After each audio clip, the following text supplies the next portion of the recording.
Welcome, ladies and gentlemen, to Straight Outta Austin. Ladies, gentlemen, punchers, comic bubblers, I'm Prometheus. I'm Agamemnon. I'm Ice. We thank you all for joining us. As you can tell, we have Ice of the Comic Bubble joining us as the guest host tonight. So, before we get started, though, we'll give you the soft, sultry sounds of the Saturday morning jams. This week is Darkwing Duck.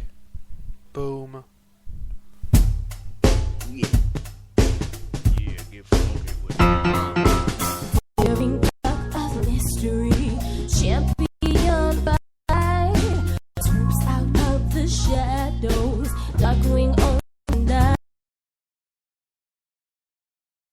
teams, but his numbers are 3, 2, 1. Darkwing duck, when there's trouble you call me W. Darkwing duck, Let's get dangerous.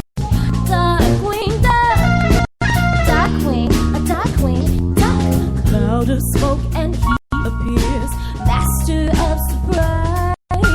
Who's that cunning mind behind that shadowy disguise? Nobody knows for sure. Bad guys are out of luck. Here comes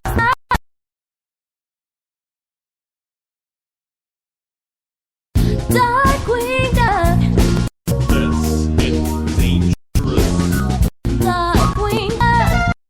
Better watch out, you bad boys.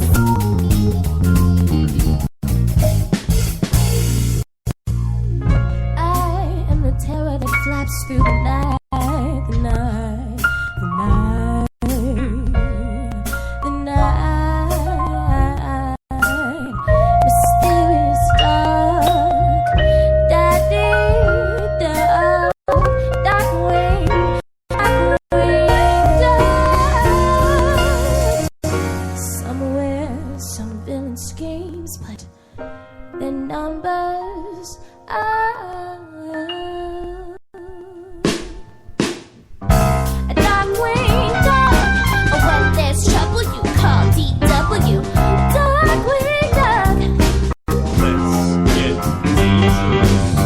Darkwing duck. You better watch out, you bad boys. A Darkwing duck, a Darkwing duck, Darkwing duck. When there's trouble, Darkwing duck. Let's get dangerous, Darkwing duck. You better watch out, you bad boys.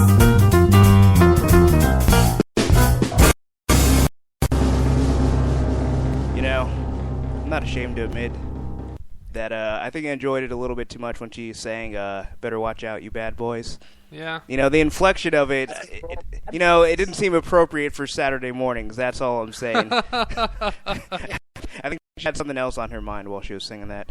No, it's too early. Go to sleep. Yeah, I know, right? Kids, you're supposed to be in bed. It's only 10 o'clock. Yeah, Darkwing Duck's not even on. Mommy and Daddy still got stuff we gotta do. But yeah, so just to let you guys know, we're gonna do this a little bit differently today. You know, I'm gonna let you guys know what we're gonna talk about before we talk about it, There so you you can go. whet your appetite. So tonight we're gonna Conan discuss. style. Do what? Conan style. Conan style? Yeah. Oh, Conan O'Brien. I was thinking the Barbarian. Like a combination of the two. You just think like Conan with that trademark red hair. Yeah. But With kind all- of like with muscles and a huge like I just sway sword. I'm just imagining Conan, Conan O'Brien on Arnold in his prime, like on his body, I was just about to say that. but him having the exact same personality. Yeah. Conan O'Brien the Barbarian. I'm Conan. Welcome Yeah, to the that would night be better. show. Conan's head on Arnold Schwarzenegger's body while he's impersonating Arnold Schwarzenegger. Yeah. That's fantastic. Look at my muscles. Yeah, but for tonight's show, we're going to discuss DashCon's epic fail, Walking Dead Season 5 being too disturbing for television. Ooh. Who kicked ass at EVO, and who got their ass kicked. DC Comics actually doing something that's not lame for a change. And lastly, the heartwarming story of how Kickstarter made a child's dream come true. So obviously that and much more. But How DC ruined one. yeah. Is this the same one? That's a completely different one. Oh, okay. Actually, no, I wasn't sure if I was going to do the other DC ruining the dreams, but we can throw that one back in there. I think I still have the link. But before we get to that, first of all, thank you, Carrie, for joining us, and thank you again, Luis, for being in. Thank you for those who have not yet arrived. Yeah, it's okay to be fashionably late for the party. Yeah. I was late for a couple of things this week. All the cool people come fashionably late. I was so late that I didn't make it at all. Except for Carrie. Carrie's cool and he's here now. Except for what? There you go. Except for Carrie. Carrie's cool and we got Carrie now. Yeah, exactly. Yeah, he's the life of the party, so he's here already. But I was gonna say, Fuzzy Slippers had a boat party, which started at 8 a.m. on Saturday. So me waking up at 12 p.m. I was a little bit late for that party. Speaking of late for the party, Blood Ocean 07 just popped in. So you didn't go? I could have swore you went. I wanted to go so bad. He posted pictures, and there was this one chick taking provocative pictures with people, and I was like, for that reason alone, Yeah. I wanted to go. But no, I did not get out of bed. I was so tired. But and then Jose had his Silence, which is apparently was like a musical Silence of the Lambs. It Right, sounded yeah. really awesome. Saturday night, and I didn't make it to that either. So after trying to coax him into being like, well, I would totally go, but hey, I work until 11:30. He's like, well, there's a midnight show. He goes, damn it, checkmate. But I had every intention. I really did want to go. Shout out to my boy Jose. That makes me curious. What would happen if somebody invited Prometheus to his own birthday party? Well, I actually did make that. But yeah, He wouldn't wake up till noon. That's why I plan my birthday parties in the evening. like, we'll just make it for 3 a.m. You can make 3 a.m., right? 2 would be preferable.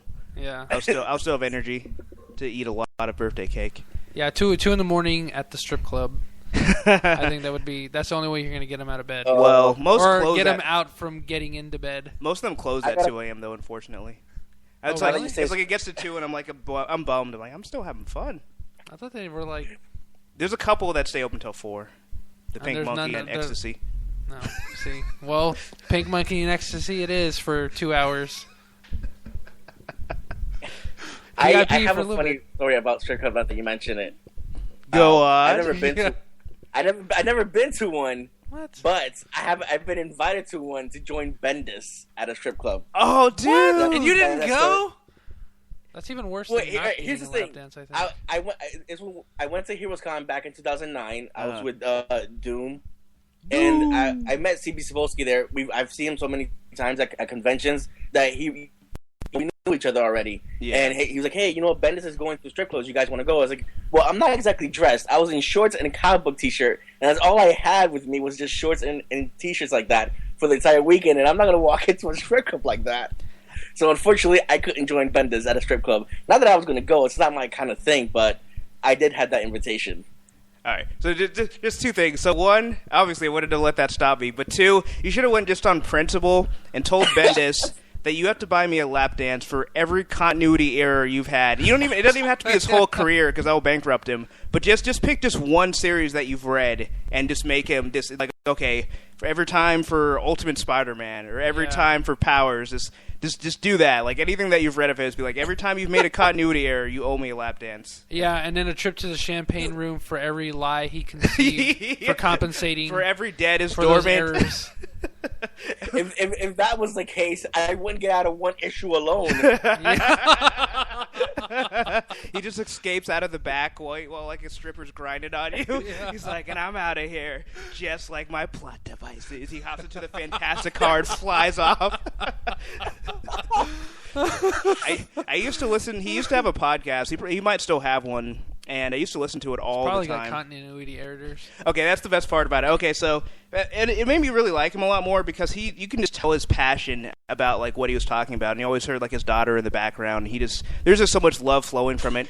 But he would always talk about how people would rip on him for continuity, and I need to get the soundbite because I still have some of them saved on my computer. But he'd be like, "Yeah, people always talk to me about continuity," and just the way he said it. So that's where you got that that's from. where I got that from. So he's very self-aware, but I think his whole thing, the way he described it was like, well, continuity is almost like it's like a sweater where there's a loose thread. Yeah. You start pulling at the thread, and the whole thing unravels. So he's just like, just don't pull at the thread, guys. Me and continuity is like the government and environmentalism. We just ignore it. Yeah, it's pretty much. He used to. I think it's word balloon is the one that he's on a lot. That's word balloon, buddy. Oh, is that word bubble? It's more like. Yeah.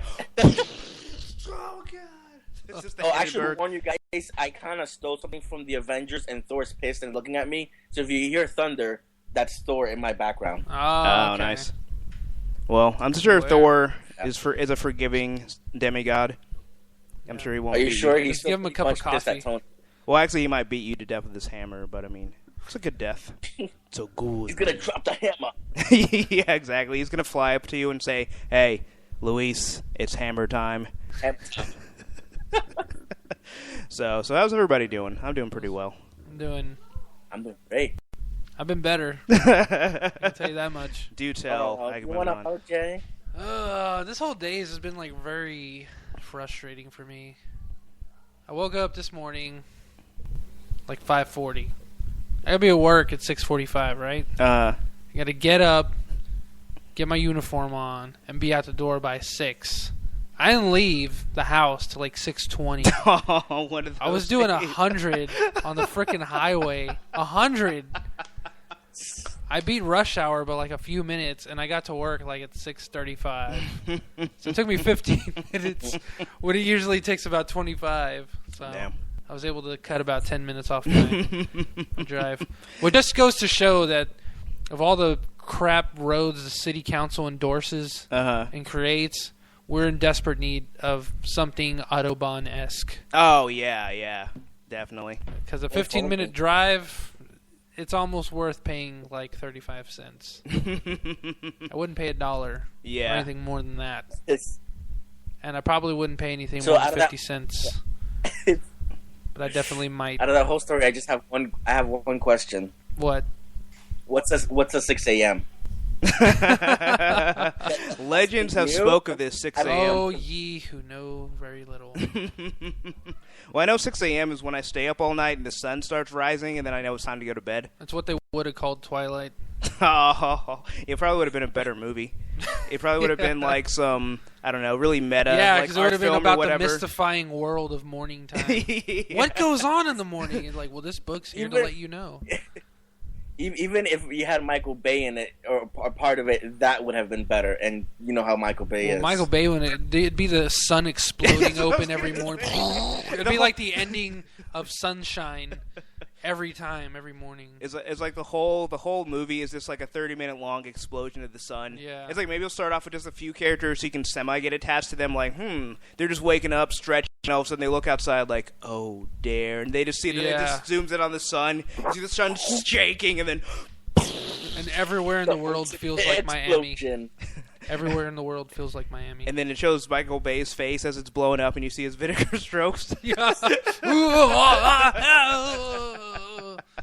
Did you guys ever see the commercial that I forgot what he was promoting, but like the whole commercial was basically him making fun of himself about all the different explosions? Was it Levi Buttonflies?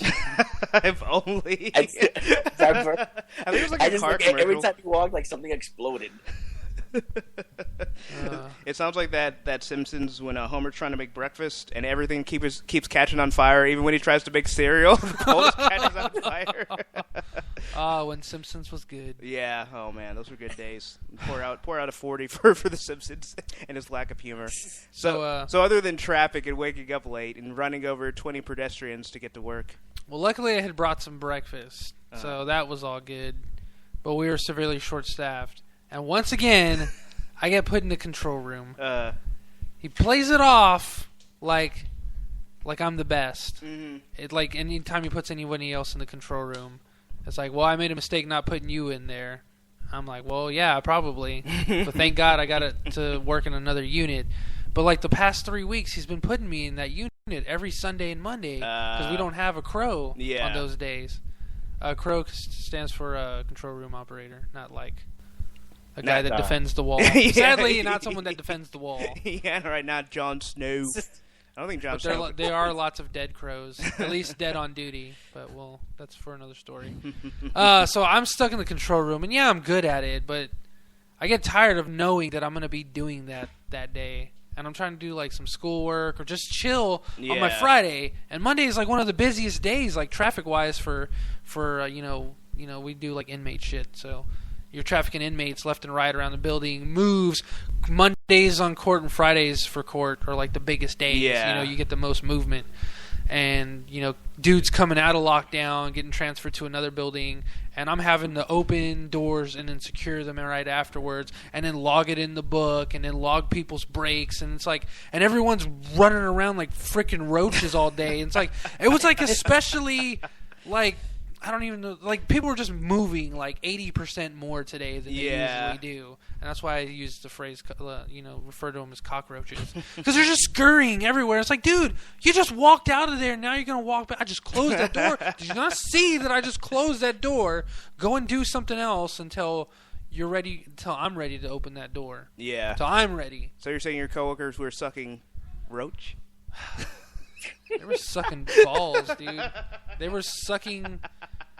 If Tate's, the sweat glands on Tate's were nipples, they were sucking every bead of sweat out of there. Put that image in there. Right? That is a pretty terrible image. I am good at what I do. What did I ever do to you?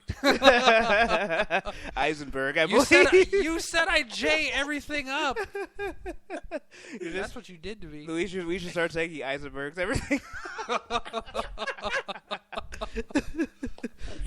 By the way, I found the commercial. I just put a link up to it. Okay. He was promoting some Verizon Fios thing. Okay. Fios. Well, speaking of everything blowing up in your face, Verizon, he's the perfect spokesman for Verizon Fios. Ever not want your internet to work? Get Verizon Fios. I swear, like, I've only known one human being in existence that has given me anything positive to say about Verizon Fios.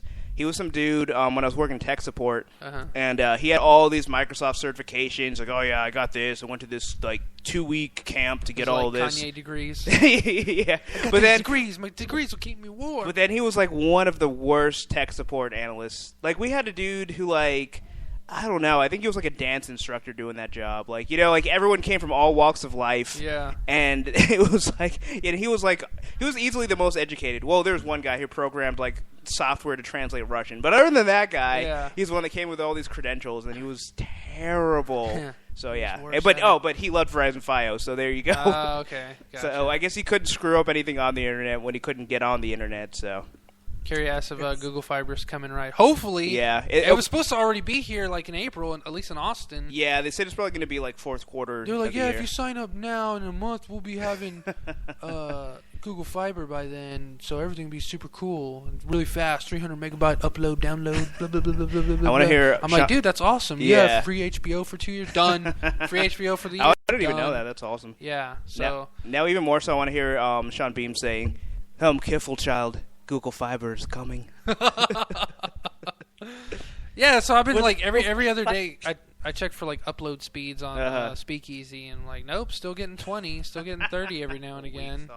Yeah, just aggravating. And then like I always get these like Facebook like tailors like ads. Yeah. For your because of I don't know analytics and science and other bullshit. Science. Science. Don't you like it? I believe in science. But yeah, and I always get these like ads on Facebook for Google Fiber, or what's the other AT&T? What do they call it? Mega fast internet or something like that.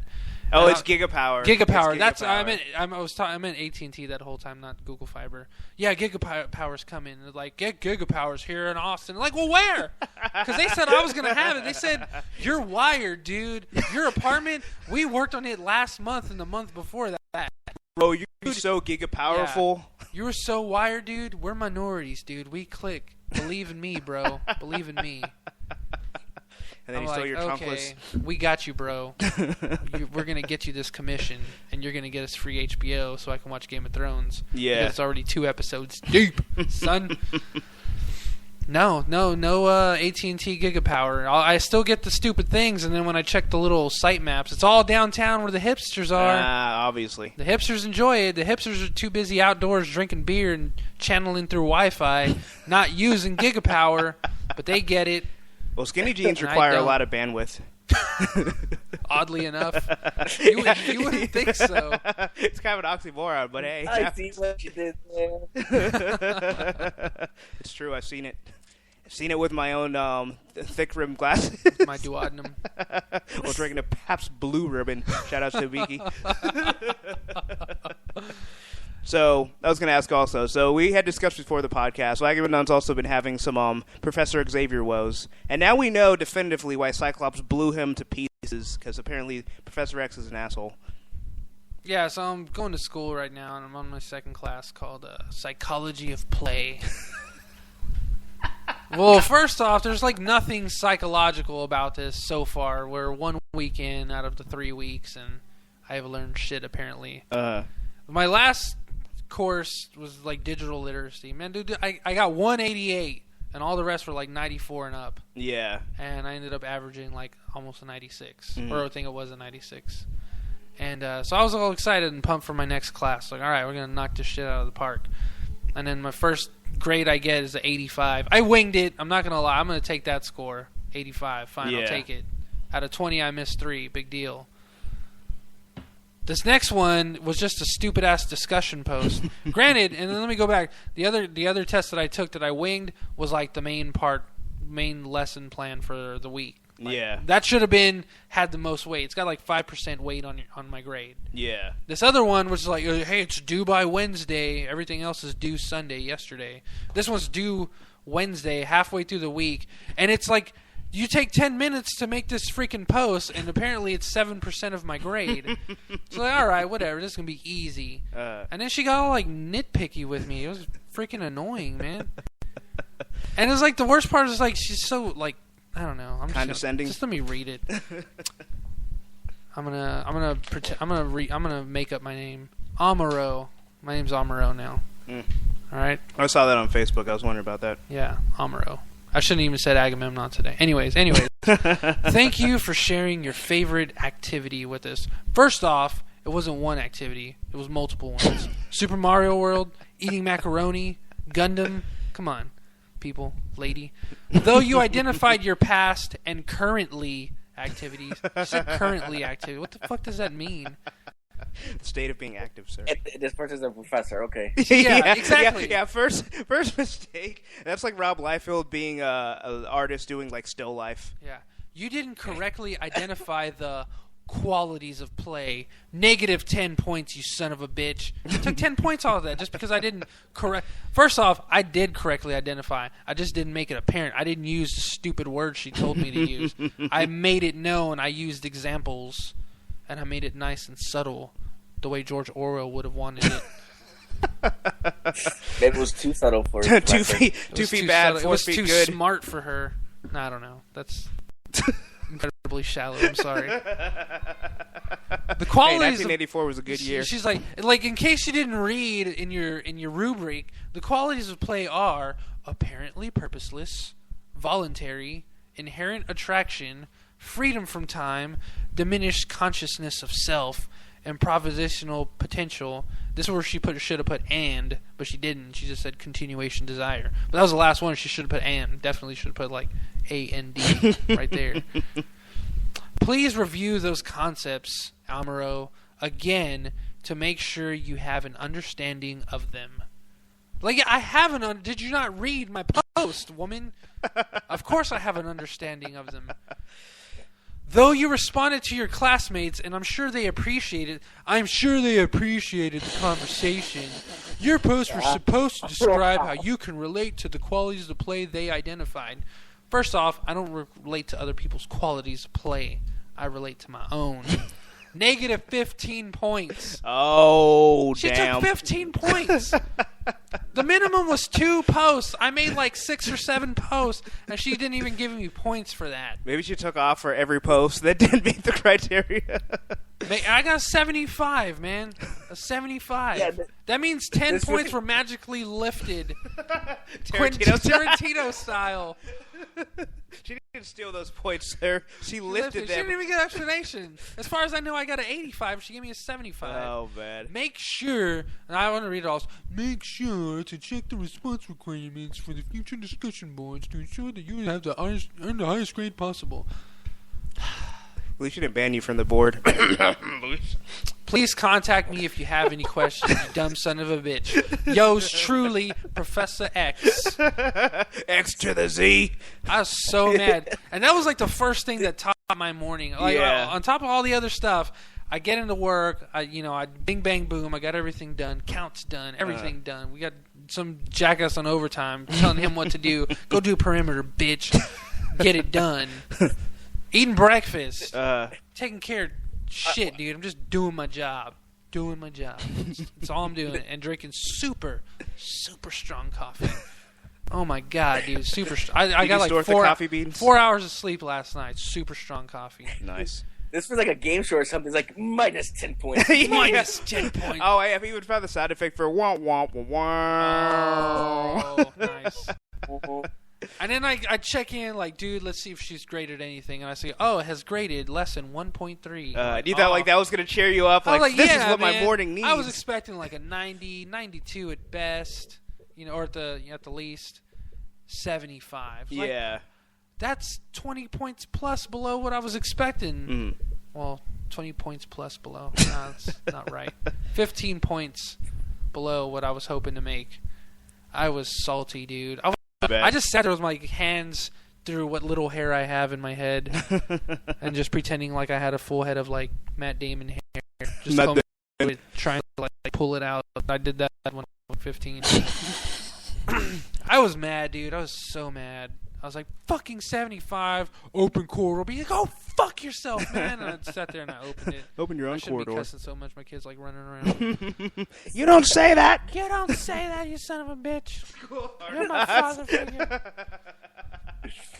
By the way, actually, I want to give a shout out to my friend who's here as Super Vi. Oh, Hi, nice. Vi. Thanks for joining us, VY. Super Vi. That's quite super of you to join us. Hope we vie for your attention. Awful. That was awful. Yeah. But yeah, the school is full sale. So if you guys ever want to have a condescending Professor X, then I suggest you enroll. It's a good program. I'm not gonna lie. I really enjoy it, but it's just this is like my first bad experience so far. And we're just finished the first week, and I just finished my project last night, and that hasn't even been graded. I was expecting a 95. Now I don't even know, and that's like 10%. That's like 10. I was like, well, no. That's what pissed me off because I got it all wrong.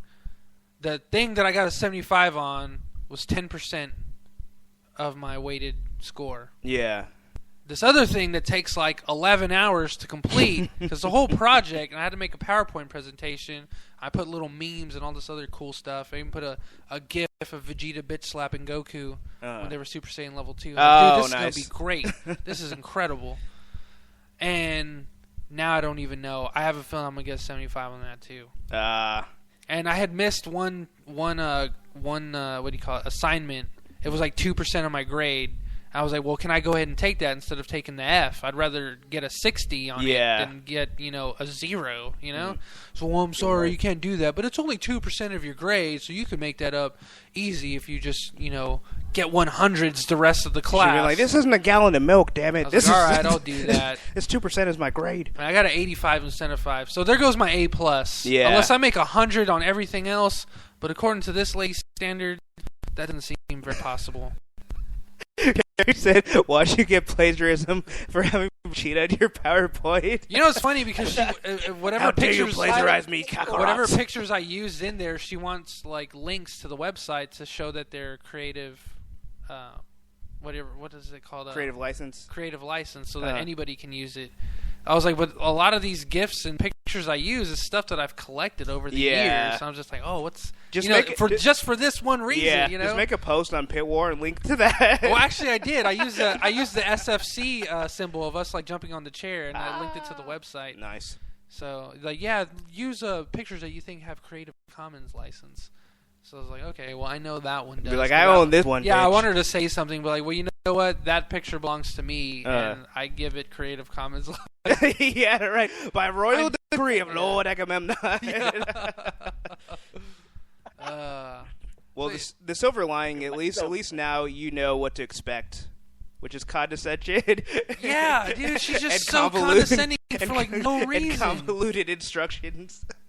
Oh my, yeah, dude, I don't even want to get into that. She makes like 5 different posts, just not even for lesson plans. Yeah, They're just like stuff. Like, here, you might want this thing. This is about professionalism. Even though you already took this test in your last class, it's a free 100. Yeah, of course. But it's like, why make it that easy? That's like too easy. And then like getting started, and then another post for instructor contact information. Like, can't you just condense that? Have you never heard of?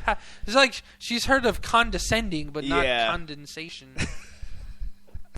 She doesn't know how to condense stuff. She just know how to condescend stuff. What was that, Luis?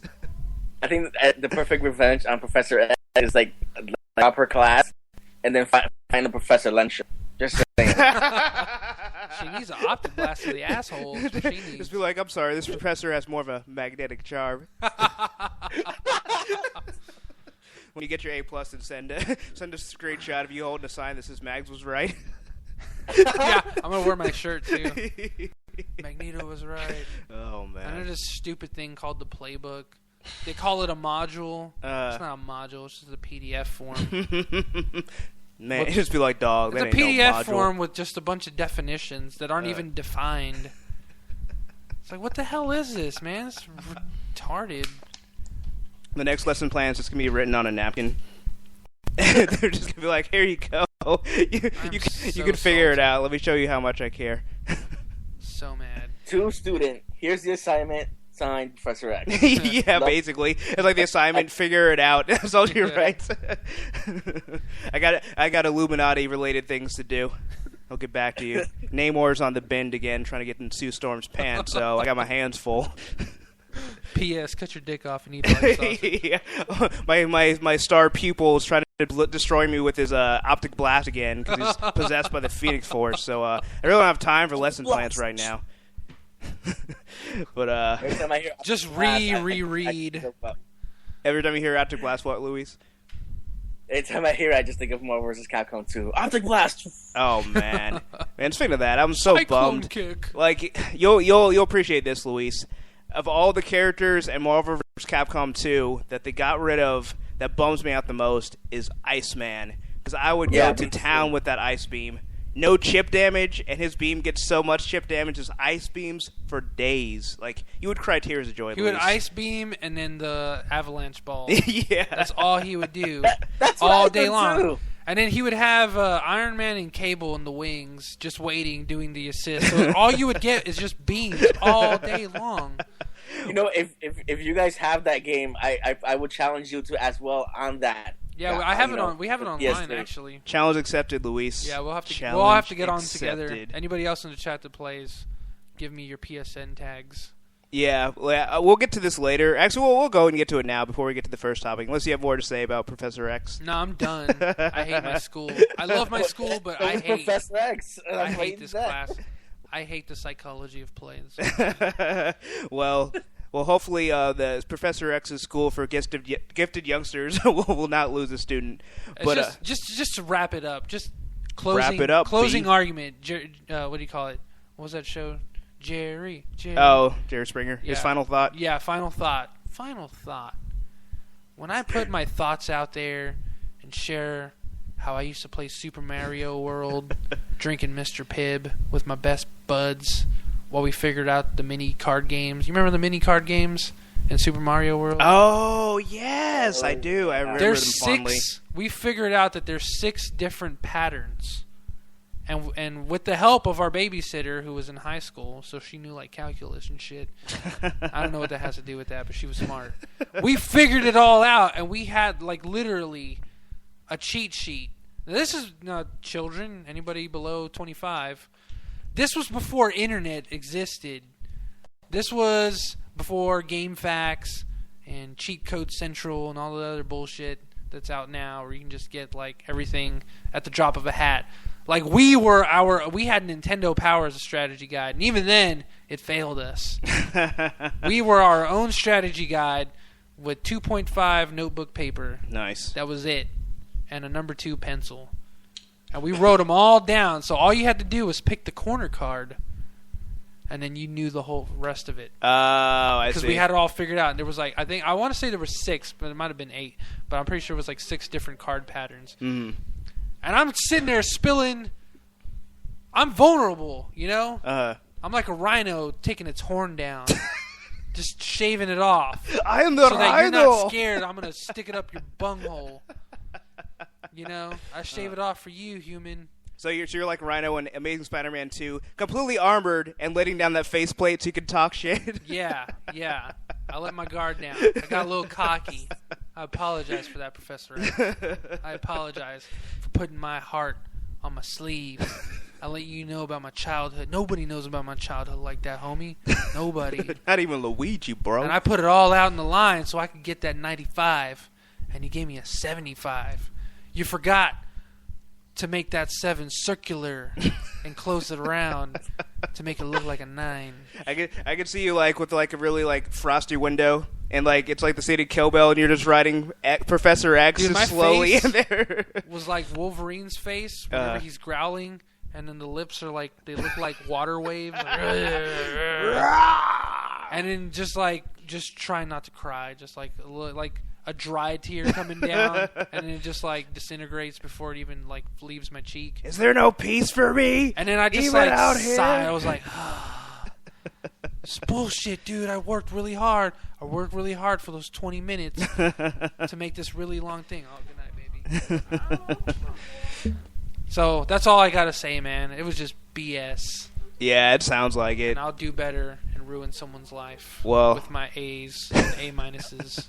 I would just say is welcome to the college life where professors, even Professor X, will be the bane of your existence. I feel we should be playing like California Love. College Love. Welcome everybody to the Wild Wild West. Yeah. That's the only part I know. I just want to say, the Wild Wild Campus. Yeah, I just want to say shout outs to Geek Snob for joining us here. Hello. We appreciate it very much. So we'll get into the first topic. We'll come back to the Tekken thing because it will tie into the Evo topic once we get to that. Yes. So I don't know if for those of you in the chat and also you, Luis, if you guys are familiar with DashCon 2014. Anybody? I am not actually. It used to be called TumbleCon. Yeah. For like that 1 year. But they were like, yeah, we don't want people to think we're officially related with Tumblr because they're actually good at what they do. Go ahead, Luis. TumbleCon sounds like something for like 5-year-olds. Like, hey guys, this week. It's like a gymnastics convention. You know, Yeah.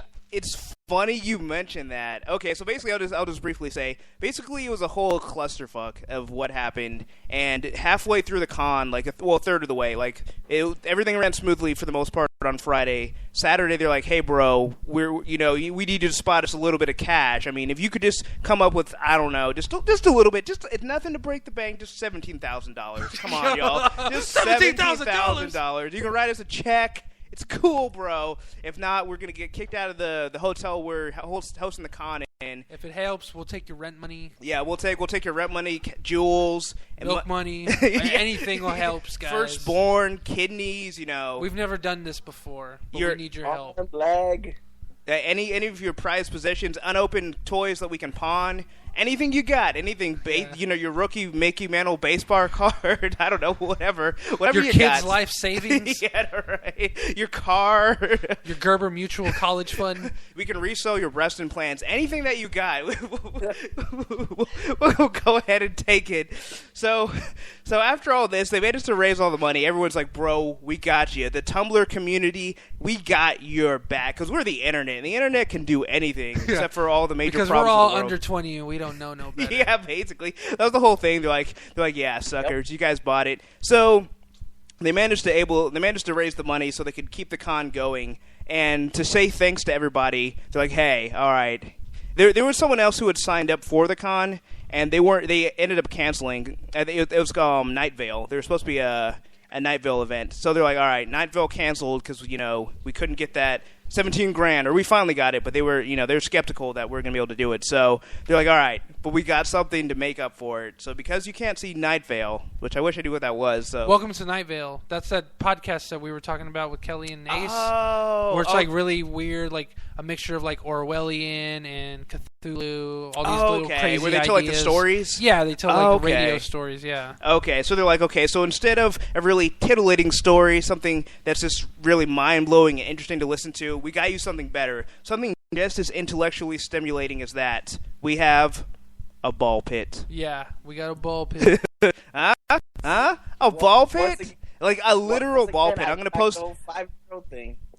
Yeah, so when you say, like, TumbleCon sounds like little kids, yeah, that's exactly how they treated people. I just posted a picture of the link of...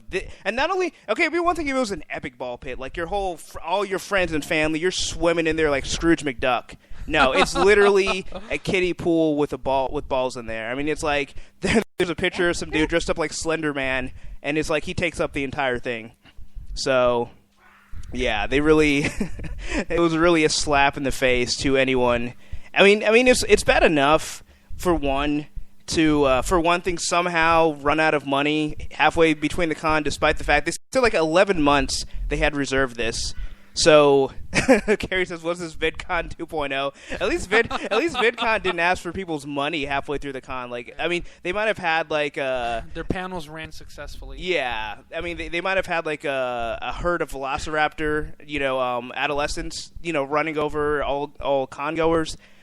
But at least, the money you already paid, they didn't ask you to pay them again on short notice. But no, this was just abysmal. Well, a lot of people in the article, and this is just what I read a few hours ago, and you can probably back me up on this. I got your back, G. We're saying that, hey, we've got experience running cons, or, I used to work at the Hyatt. It was something like that, like the Marriott, I think was what it was. It's like, and when you rent out space for convention, it's like months ahead. It's not like a month or two ahead. I mean, sometimes it can be, but even like the contract that they dug up was like a whole year ahead of time. Yeah. It's like you don't just do that without throwing a deposit down. Yeah. So you already had to have that money before you could even reserve it. Yeah, it's like a comic convention or renting space at a hotel. It's not Boost Mobile. It's not pay as you go. And on top of that, there's contracts to think about, which the article already. I mean, I know nothing about this stuff, so what they tell me is like, okay, I can understand that. It's the same as working anywhere else. You got to sign contracts. You got to sign NDAs or whatever you have to sign. 401k shit like that. But I was saying like, the Marriott's not just going to change the contract all of a sudden. That's the whole point of signing the contract. Yeah. You've already agreed to their terms. They're not going to change them the Friday night after the first day of the convention, which is what happened, and legally, according to the con organizers. Yeah, and legally you can't. And their explanation was like, well, I just don't think they like us very much. The thing was like, I don't think they like the kind of people the convention attracted. Yeah. So they tried to rally everybody that was going, we'll show them with our $350 of spending money. Pretty much. And they're saying, especially with this con, like it attracts a lot more like younger teens. Impressionable people. It attracts hungry teens. So obviously it's like, I mean, not to say that teenagers are stupid, but I mean, you might be a little bit gullible and you think, yeah, man, I want my Tumblr con. Like I'm not, we're not going down like that. But I think it's ironic that they changed the name to DashCon because obviously, they con people out of their money and dash the fuck out of there. But so that they don't tumble. The con goers tumble in frustration. But I mean, that's the thing. It's so sad. But people are saying that now there's quote unquote conspiracy theories that the whole thing was just to con people out of money, which very much seems like the case. I mean, it's like it doesn't make sense that any respectable hotel is going to be like just going to all of a sudden throw a $17,000 charge at you out of nowhere. Yeah. So. 17,000. Yeah, 17,000. Yeah. I mean, you just think about that. Like, that's how much I make in like 6 months. Yeah. Well, maybe less than that, like 4 months. I mean, that's how much Charlie Sheen pays for blow in like 1 month. I mean, that's a pretty penny. Yeah. Well, on good nights. Well, when he's getting the high quality stuff. Yeah. Or actually, no, when he's slacking, when he's not on his Tiger Blood binge. Yeah, he's like, ooh, some good shit. Yeah. He's like, Heisenberg, I love it. I drink Tiger Blood. Instead of blue crystal, it's tiger blood. Go ahead, Luis. No, that's just Charlie Sheen winning. Yeah, pretty much. Yeah. DashCon was doing anything but winning. So I mean, obviously, I had never heard of TumblrCon before, and now DashCon. So yeah, it had only been running for like 2 or 3 years. Yeah, or this was the second or third year. I forget. I'd be very surprised to see if it makes it another year. No, it's not. People aren't going to trust it anymore, no matter what they call it, as long as they see who the con goers are. And the way Tumblr is, it's. Oh yeah, it's all across the internet. To it, so everything's. That's how they were able to pledge that $17,000 so quickly, because everyone that was going there started getting on Tumblr. Yeah, like, hey, let's donate money, and like Tumblrs unite. Bronies on Tumblr unite. Whovians on Tumblr unite. All that kind of shit, and that's why they were able to pony up that money so quickly. I did read a part like pony up or brony up that money quickly. Depends if you want to mule kick it. Right in the chest. But according to when people found out, like, oh man, they're doing a ball pit. A ball pit. Oh. It was like the ball pit was as big as a kiddie pool. Yeah. Like a 6-foot kiddie pool. It was a slap in the face. Not even like the cool one with the picture of Patrick Stewart in it. Where he's like looking up. And even that was like a real ball pit. Like that's like a Chuck E. Cheese's ball pit. That's like Peter Piper Pizza ball pit, Yeah. Or Aladdin's Castle ball pit. But even the most rundown Chuck E. Cheese would have put that ball pit to shame. Or Celebration Station. Oh man, R.I.P. R.I.P. in Austin. There's like 2 in North Carolina. Oh, are there? Oh, that's right. I actually saw one the last time I went back. Yeah. See, I need to go with you next time. I missed that place. Dude, Peter Piper Pizza was the best. Peter Piper, yeah. That's where I honed my Street Fighter skills. That's where I first... that and Aladdin's Castle is where I played...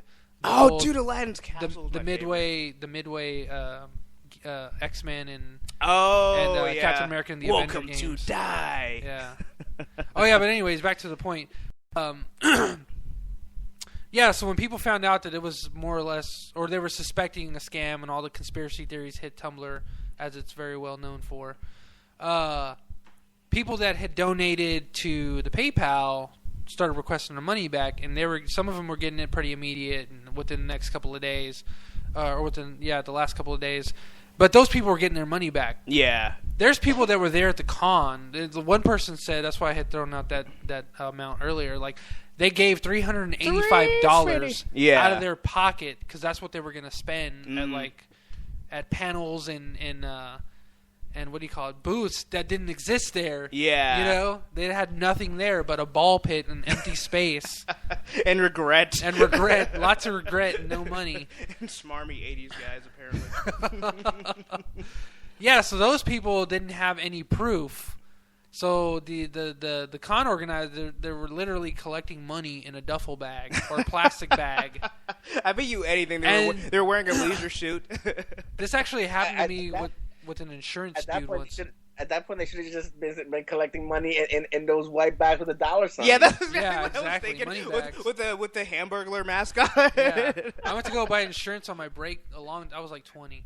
I went to go buy insurance on my break from this dude from I forget what the place was called. Stanley Insurance. That's what it's called. Back alley. Yeah, the back alley insurance. I was like, dude, can you set me up with insurance? And he was like, yeah, and started going with the plans. Like, well, I got to be back in like 20 minutes. I got to go now. He was like, well, it's going to be like $70. I was like, all right, cool. He was like, so I gave him the money. He was like, well, it's going to take a while to print out and stuff. And I was like, all right, well, I'll be back. I get off of work in 3 hours. Yeah. I'll be back, and I'll just go ahead and pick up my form. And he was like, all right, sounds good. And I was like, man, nice doing business with you. You made this like super easy. Yeah. So I get out of work. I come back. I didn't have insurance on my truck, mind you. So I sit there, and I park up to the place. I get in. I'm like, hey, I'm back. And he was like, hey, how you doing? I was like, yeah, I'm just here to get my insurance. And he was like, all right, what kind of plan did you want? And I was like, oh, well, I gave you money earlier. Yeah. And you set me up with a plan for $75. He was like, what $75? And I just looked at him with this blank, angry stare, like Ice Cube style. Yeah. Ice Cube. Like, yeah. What? I know you didn't just tell me what's $75. You're like, today's not going to be a good day. I am going to have to use my AK. Yeah. I just sat there and looked, and he was just trying to stare me down. And I was like, I didn't realize it because, I'm kind of aloof. But I was like angry but I was staring like through him because I was in disbelief. I wasn't trying to intimidate him. Oh yeah. And then all of a sudden he started like shaking. He was like, "Oh, that's $75." Nice. And so he grabbed the money out of his pocket. Out of his pocket. Wow. And gave it back to me. Now, what kind of plan did you want? And I was like, fuck you. Fuck you. Dude, we always saw like the birth of Batman. Go listen to the Kelly Nova episode for that story. Yeah. So it's like, I'll show you $75 and start smashing everything in his office. That's $75 enough for you? Needless to say, I did not get insurance from that man. I learned a very valuable $75 lesson that day. So I went and bought pizza. It was like 75. Well, I'm going to the strip club tonight. Yeah, right. Make it rain. No, I went to Little Caesars, man. Pizza. Hey, in those days, that was as good as it got. Dude, the large for $5. Oh hell yeah! Oh hell yeah! So I can only imagine these young people, not yet, still green to the world at large. Tenderfoots. Yeah, tenderfoots, greenhorns. Young pup. Yeah. These tiny purple dragons. I don't even know what that means. Given $385 of spending money or money they earn working Chick-fil-A on Sundays. Yeah. They don't work on Sundays. Mowing lawns. Yeah. The one day you're not working Chick-fil-A. That's when you're in the back. That's when they're working. That's when you're in the back selling pot or something. And they're literally told, you have no proof that you paid me $385. Because, they were saying they're refunding everyone who paid them, like, online. But, anyone who paid, like, cash money, they're like, well, we didn't bother to keep a ledger because we weren't giving it back anyway. We were just taking money from hands and throwing it in there, not unlike a snake oil salesman. We already put it in our Scrooge McDuck vault, and we forgot the combination, so... Sorry? My hearts go out to you guys. Yeah, it really sucks. It's like, I can't even imagine being in that situation. Because it's like, obviously, in hindsight, it's like, there's no way that, most people would be fooled. But you're in the moment. Like, this is a con you've been looking forward to all year, and then, they're going to pull that shit. So, I don't know. I hope all these con goers get what's coming to them. Not con goers. Well, the con goers get what's coming to them, as CEOs. in a good con that's actually worth their time and money. But the con, not like the Sting con. Yeah. The movie. Oh, okay. For some reason, I started thinking about Sting, the wrestler. Not like The Color of Money. I was thinking of Sting as in Sting the singer. Every step you make, every con con you break. But the actual people that ran the con, may they get beaten with a sack full of quarters. as is the only appropriate of a punishment I can think of. I'll be robbing you. Actually, I want a really rich dude with a monocle and a top hat with a bag full of like just $100 bills to just beat them with it. Nice. And then just put like million, and then like Ted DiBiase put the $100 bill in their mouth and walk away. Is that what he used to do? Yeah. Oh, while he's singing money, money, money, money, money.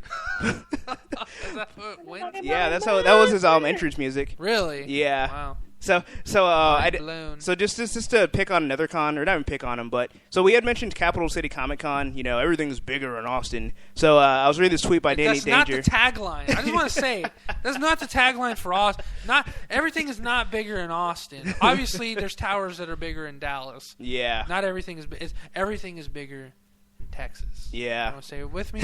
Everything is bigger in Texas. Well, even Big Tex, I think, is bigger than ours. I think Texas is like Navajo for friend. Oh, is which it? We are everything but. That is hilarious. Due to our strong conservative political base. The ironing. But the tagline, for those that don't know, thank you, Blood Ocean 07, is keep Austin weird. So right there, whoever organized this con, and I hope to God it really wasn't Apple, you were horribly wrong. Well, it's like on top of just ruining the slogan, obviously the whole Power Girl boob window controversy. Not even just Power Girl, because they're trying to make the joke of everything's bigger in Austin, like Power Girl's boobs. Ha ha ha ha. We're so funny. I remember that. Yeah. So Danny Danger of WeirdGirls.com. So she tweeted, so the Capital City Comic Con was this weekend. She said, everyone's back from Capital City Comic Con with a resounding, meh. Maybe it's childish, but I can't help but think, told you so, #PR fail. So, Yeah, so much like Weird Girls, Punch in the Walls Reality also decided that we wouldn't make a presence at Capital City Comic Con, and it seems like obviously having that conviction turned out to be the right thing. And it just really sucks because this is the first local Austin con. Well, I mean, there's Staple Con, but I guess for the traditional big cons that have a lot of like celebrities, like the dude who plays what's his name, Deathstroke, and also Crixus from Spartacus, he was there. So like so to have something that rivals like WizardCon, but it's actually done locally, and it sucks that that's how this ended up turning out. So Austin, step your game up, Marcus. Yeah, because like I said, PSP. That's dumb. We said it on the last podcast, but for those that weren't listening, the guys that run Capital City Comic Con are the same guys that run Alamo City Comic Con, which is a fantastic convention. Yeah. We went last year, and I believe that was the first or second year it was held, and it was incredible. They had T-Dog. Okay. They had Shane. Yeah, the cast member of The Walking Dead that everybody wants to see, T-Dog. They had everyone's favorite child, Carl. Oh, that's right.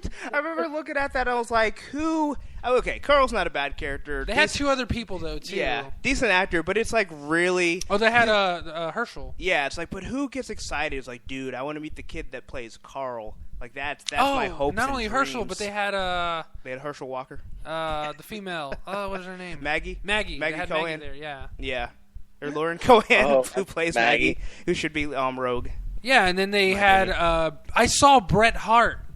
Like, I'm not big on wrestling, but Bret Hart was one of my favorites. Yeah, they held the and he was there. It's like, dude, he aged horribly. Oh, yeah. Like, his hair looks the same. No, his hair was gray. No. His you hair... ruined it. Oh. You ruined it. You blew it. You might have been something. You blew it. It looked the same. It just looked salt and pepper. Oh, okay. Like that's what it looked like. I was gonna say it looks like he put his head like in some gravy. It literally looked exactly the same. It's just like someone just did like a color swap. It still looked weird and wet. Yeah. Like it used to. Like back then they used to like hop out the shower. See, I was thinking he almost looks like Miss Frankenstein with the way it's gray. Carrie says since Owen passed, it hasn't been the same for him. I can definitely see that. I mean, it was one thing to have like a brother die. It's another thing to have a brother die from like a freak accident that was based on a stunt that he didn't even want to do, that he was forced into on live pay-per-view. Yeah. So yeah, I would imagine that would freaking destroy anybody. Yeah. But So, and not only that, but the way he was taken out by the same man that he blames for killing his brother. brother. Yeah. I mean, to get screwed in a scripted professional wrestling match, like, that's really low. When it's like you can't even let someone go out, like, dignified. What? Wrestling is scripted? I know. I just broke a million hearts.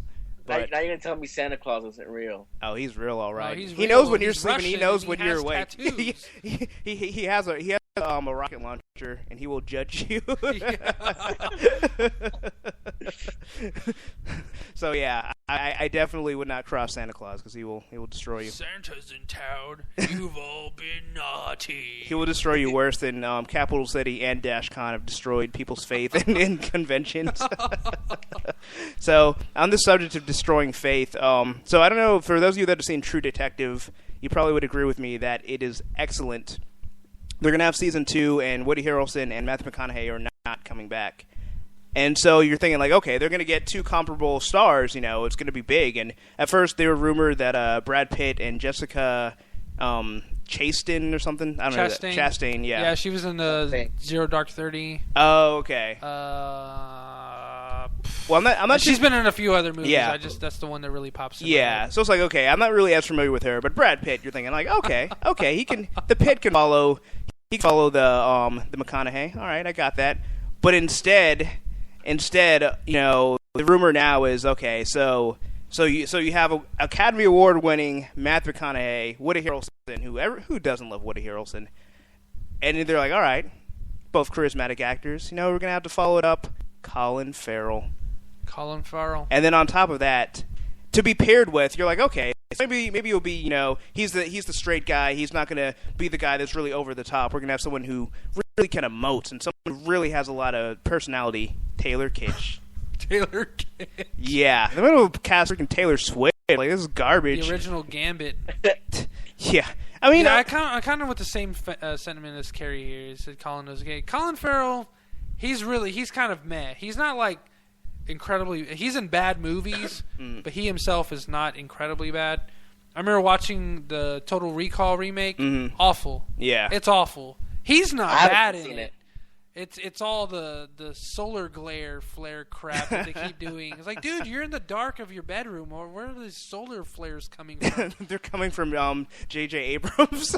It was annoying, dude. It's like, what's her name? Kate Beckinsale turns her head and looks at the TV, and then this like huge glare goes across the TV screen. I was like, what the hell is it? She picks up the remote and like the fake chrome pinging off of it. It's like, what the fuck is going on? Maybe she has really shiny head. I mean, it seemed like it could have been like really good, but then it just like this is lame. Because the premise sounds good. Yeah. You know, the cops bust in, and so he doesn't know if he's in the Total Recall system or if everything just got botched and those people are really dead. Yeah. So it's like, oh, cool, it's playing that mind game. But after a while, it's kind of like, I don't even care anymore. This is incredibly lame. Okay, this is my deal with Colin Farrell. He's not a terrible actor. He was great in Horrible Bosses. And that for me was the redeeming thing. But Total Recall kind of put me back down. His redemption. Total Recall put me back in the disbelief section. Like, I don't believe. Yeah. But when I saw Horrible Bosses, I was just like, man, I like this side to him. I want to see more of this versatility. That was the first thing I saw of him that I liked since Minority Report, and that was the very first movie I saw him in. And I was like, this guy, because I didn't know who he was, like, this guy's great. He's going places. So I had high hopes for Colin Farrell. And he went places. And SWAT. You remember SWAT? Oh God, that's a good. Remember Daredevil? Oh, yeah, killing people with the paperclip to the throats. Do you remember Alexander? I do, actually, and I'm not talking Jamie Alexander. That sounded like more like a cry. Like, I do. Dude, that was man, that's up there. That's even worse than Troy, I think, with terrible movies. But yeah, he is just like the epitome of the C student. He's not terrible, but like. He doesn't strive to make that B-. I think he tries, but he's just the most mediocre actor out there, I think. I mean, in my opinion. Like, he's like one of those people, like, he can be a supporting cast maybe or an extra, but it's like, don't follow up Woody Harrelson and Matthew McConaughey with fucking Colin Farrell. Like, I mean, it's like if I want to watch a movie, like I'm having trouble sleeping, Colin Farrell, perfect. That's exactly what I want in the movie. I want him to lull me to sleep with his lack of enthusiasm in every performance. Like, he's just 2 seconds in. He's what? No, just 2 seconds in and you're already asleep. Yeah, I know, right? Sleeping like a baby, best sleep ever. But it's just, I don't know. It's like really. I mean, granted, we're still in rumor territory, but it's like you go from Matthew McConaughey, Woody Harrelson, then you rumor Brad Pitt, and you get Colin Farrell. That's like ordering like a delicious steak and someone hands you McDonald's. It's like, you know what? I'm not even hungry anymore. I'm just gonna fast for tonight. I didn't want dehydrated food anyway. Yeah, I wanted food. I didn't want food stuff. I want something that's gonna outlive me if I leave it to decompose. So yeah, so that's really all I had to say about that. I don't know if you guys know Luis. I haven't finished the whole season yet. Chat? Does anybody in the chat watch? Yeah, anybody in the chat. But I don't know. What are your impressions of it so far? It's really good, like the writing and the acting. I didn't really expect Matthew McConaughey to be so awesome. There's so many things I've seen from them that are like, whatever, he's okay. But this is like probably one of the best things he's ever done. Dude, I definitely agree. Especially the way they first introduced his character. He just seems like the cliche like nerd, and it's like, oh, okay, he's just kind of awkward. And then the more they get into his character, like, no, this dude is badass. It's like it's almost like he starts out like the two scientists that they have in Agents of S.H.I.E.L.D. Like, you think he's going to be like that type of character where he's just like this archetype of like, oh, here's the awkward nerd. You know, it's like here's the nerd person that all the nerds can relate to. And then it's like no, he's more than that. He's more than just a man. And as a symbol, he can be incorruptible. So I don't know. I was impressed by it. I loved it every moment of it. Yeah, although I think the one thing with Agent S.H.I.E.L.D. from those two scientists, like the actress who plays Fitz, who plays Simmons, she's gonna be my future wife. So you guys are all invited to the wedding. I'll bring you for your wedding gift. I'll bring you the Blu-ray box set of the completed series once it comes out. You know, I'm just gonna cut it down to it being only the scene that she's in. Yeah, I'll just edit it into a montage. Have like a nice soundtrack playing in the background. Well, we'll have to find out like what con she's going to, so you can go and propose. Maybe have like a ring, and instead of a diamond, it has like the shield symbol. I think that'd be really romantic. I would say I do. I'm just saying. You know, if anyone wants to give me a shield ring, chat. Anybody? Nadian. So the next topic. Okay. So obviously everyone loved Superman Returns because it was the greatest Superman film ever. So after that, everyone's like 73% fresh rating on Rotten Tomatoes. Everyone was like, "That movie's so great. I wonder what Brandon Routh's going to be doing afterwards." You know, he did Scott Pilgrim. He was the evil vegan dude, and since then, no one's really heard from him. Where has he been? He had a couple of cameos in TV shows. Yeah, well, he was on Chuck for the third season, and then he returned I think like once or twice after that. Okay, so he's been popping in here and there on different TV shows, and now he's like, you know what? I want a TV show of my own. He's like, and you know what? I've been working on my body. I got the abs, so I might as well go and join the show with the most abs per capita. Arrow. So he's going to be in season 3 of Arrow as the Atom. So I'm not familiar. Yeah, I'm not very familiar with the Atom, aka Ray Palmer. So I have a feeling you are, Luis. So I'm going to go ahead and defer to the Oracle. Well, yeah, because Ray Palmer's like one of the scientists, like you have in DC, one of the super smart guys, and I think one of his best appearances has been like in the. I want to say I don't know if it was Justice League or Justice League Unlimited. I'm sure it was Unlimited. Mm-hmm. That's what like it just like broke out. But yeah, he's a really great character, and I mean. I'm gonna say that Brandon Routh is a good choice to have him as. Nice. I mean, he has like the physique. He's not one of those guys that's really buff, but he has a good stature and muscle lean and everything. So I think Routh's gonna do a great job. But here's the real question that everyone wants to know. So he's gonna be playing the Atom, but how will the Atom's abs compare to the Arrow's abs? Because obviously that's what it's all about. I mean, I think that's the reason why he got this role. Yeah, he'll probably have like those nice looking abs, but it will not be as nice as Arrow's abs because that guy works out more and more constantly, almost 24/7. You don't really, Rob's not really going to be doing that as much of a workout. So that's true. It's gonna be Arrow's abs.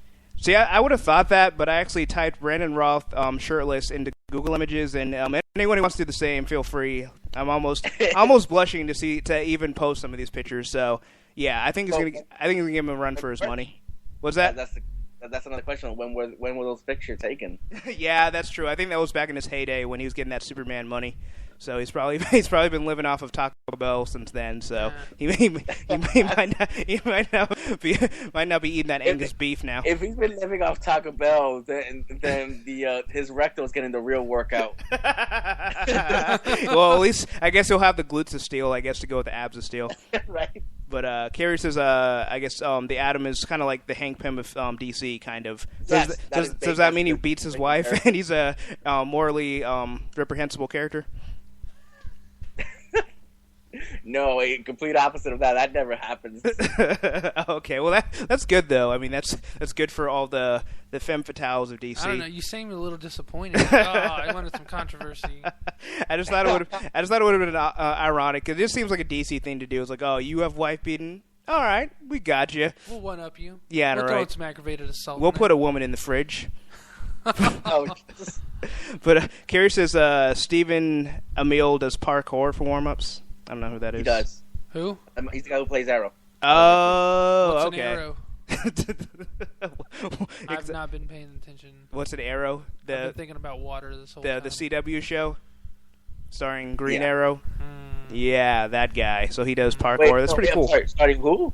I don't know Green Arrow. What's I his know name, Arrow. Steve? Yeah. Oh, wait, Luis. I mean the Hood. And his name's Steve Odenkirk? Well, no. They upgraded to Arrow in season 2. Oh, okay. So he is okay. So Yeah. he's the Arrow or just Arrow? I think it's just Arrow. Yeah, Very important. Arrow. Or So the Arrow. they say, Either one, hey, say Arrow, or not the Arrow, So Yeah. does that mean that he's a straight shooter? or the Green Arrow? They don't call him Green Arrow? Nope, they have not. They have never said Green Arrow. They've Why? teased about it, but they've never said it. That's far too comic booky for them. Does he It's wear like, green ugh. or emerald? He wears green. Or somewhere around like a jade color. It's more like a forest green, actually, but it depends on See, how if the it was light hits olive him. green is like my You know, favorite it's green. funny because you say forest green because it's more like a dark forest green. Actually, I'm not even kidding. I think it is more of a dark forest green. Olive green would work for Oliver Queen. Ha ha ha ha ha ha ha ha. That's dumb. I don't. You're so punny.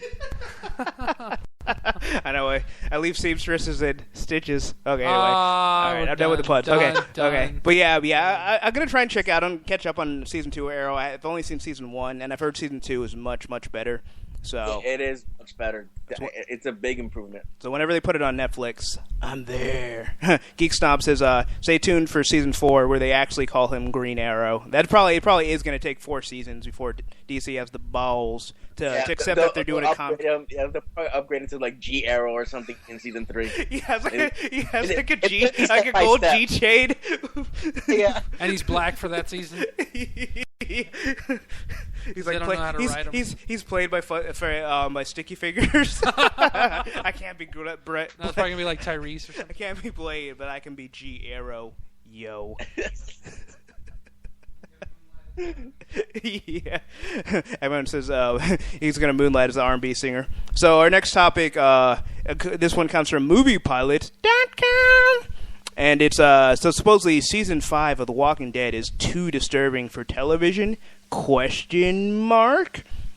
So this is a show that routinely feeds its unimportant characters to zombies, beheads beloved characters, shoots children in the back while they're looking at precious flowers. And that's just to sustain its fuel. Yeah.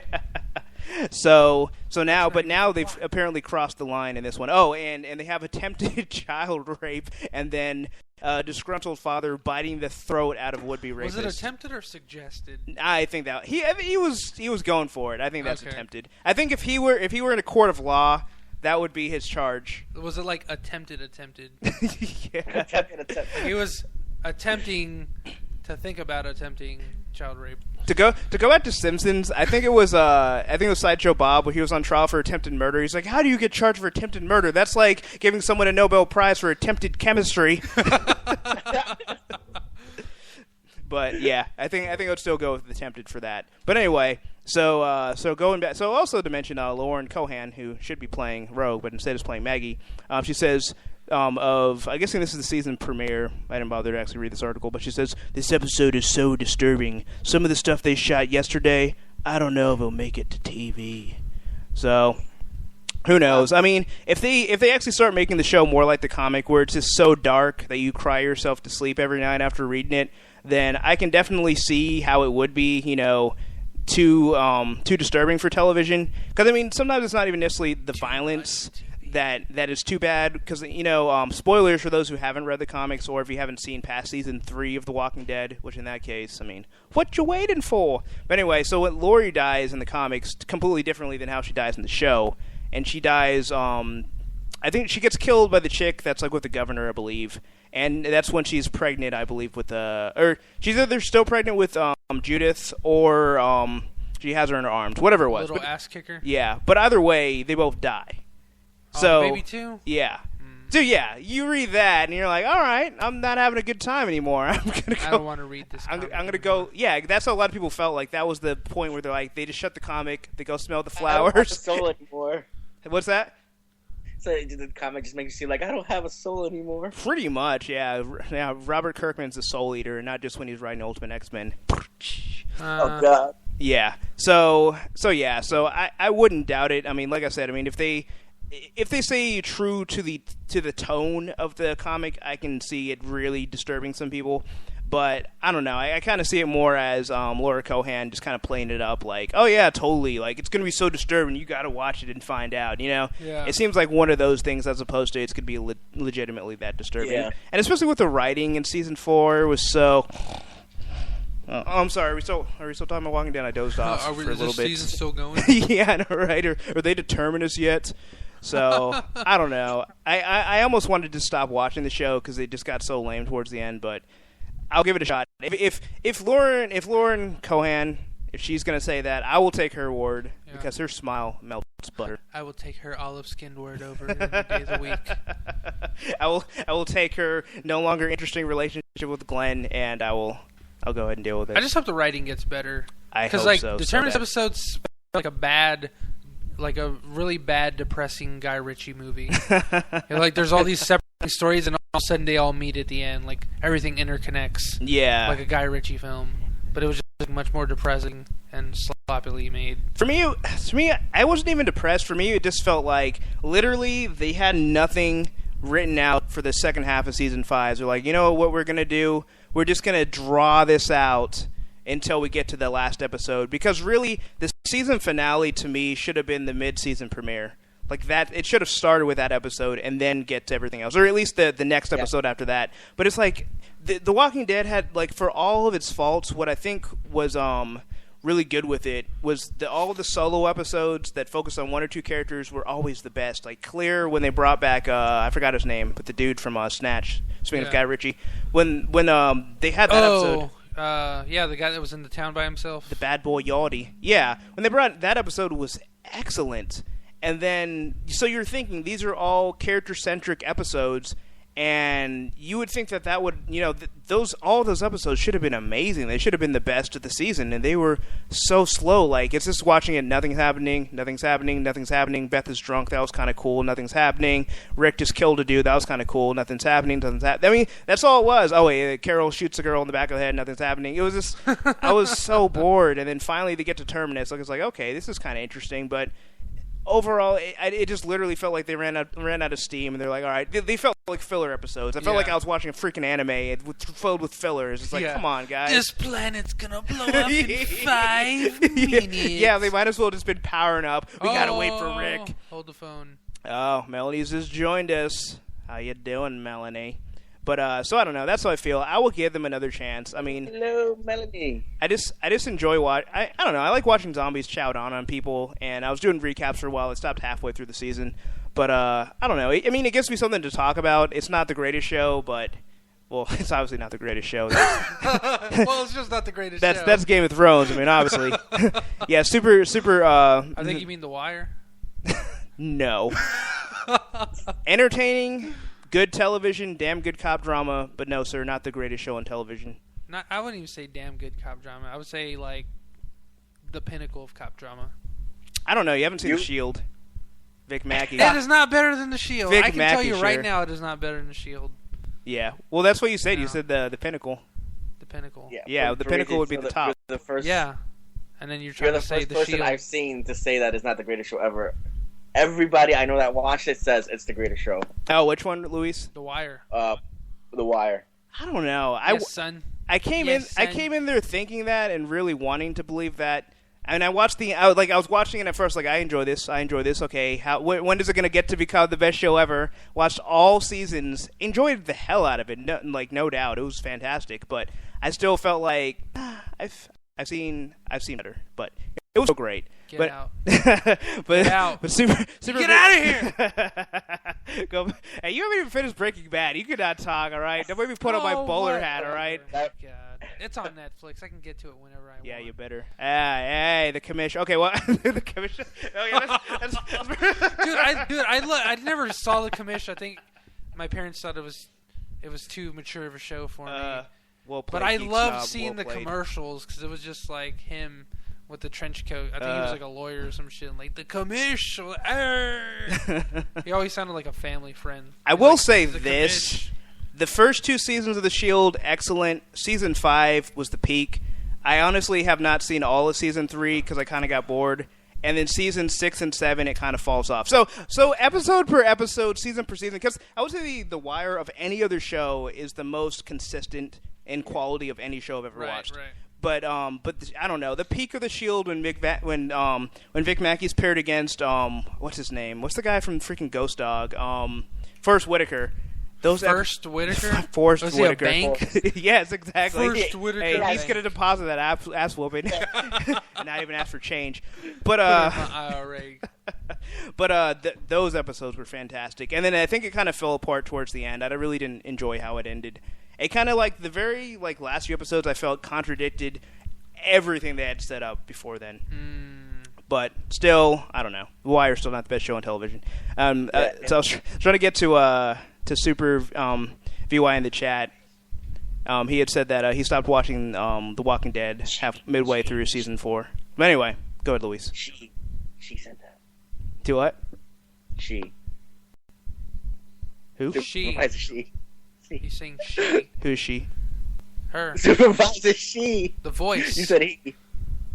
I'm so confused. Am I helping? Context, please. The supervisor girl. Oh, okay. She. Sorry. Yeah, that's what I'm saying. She.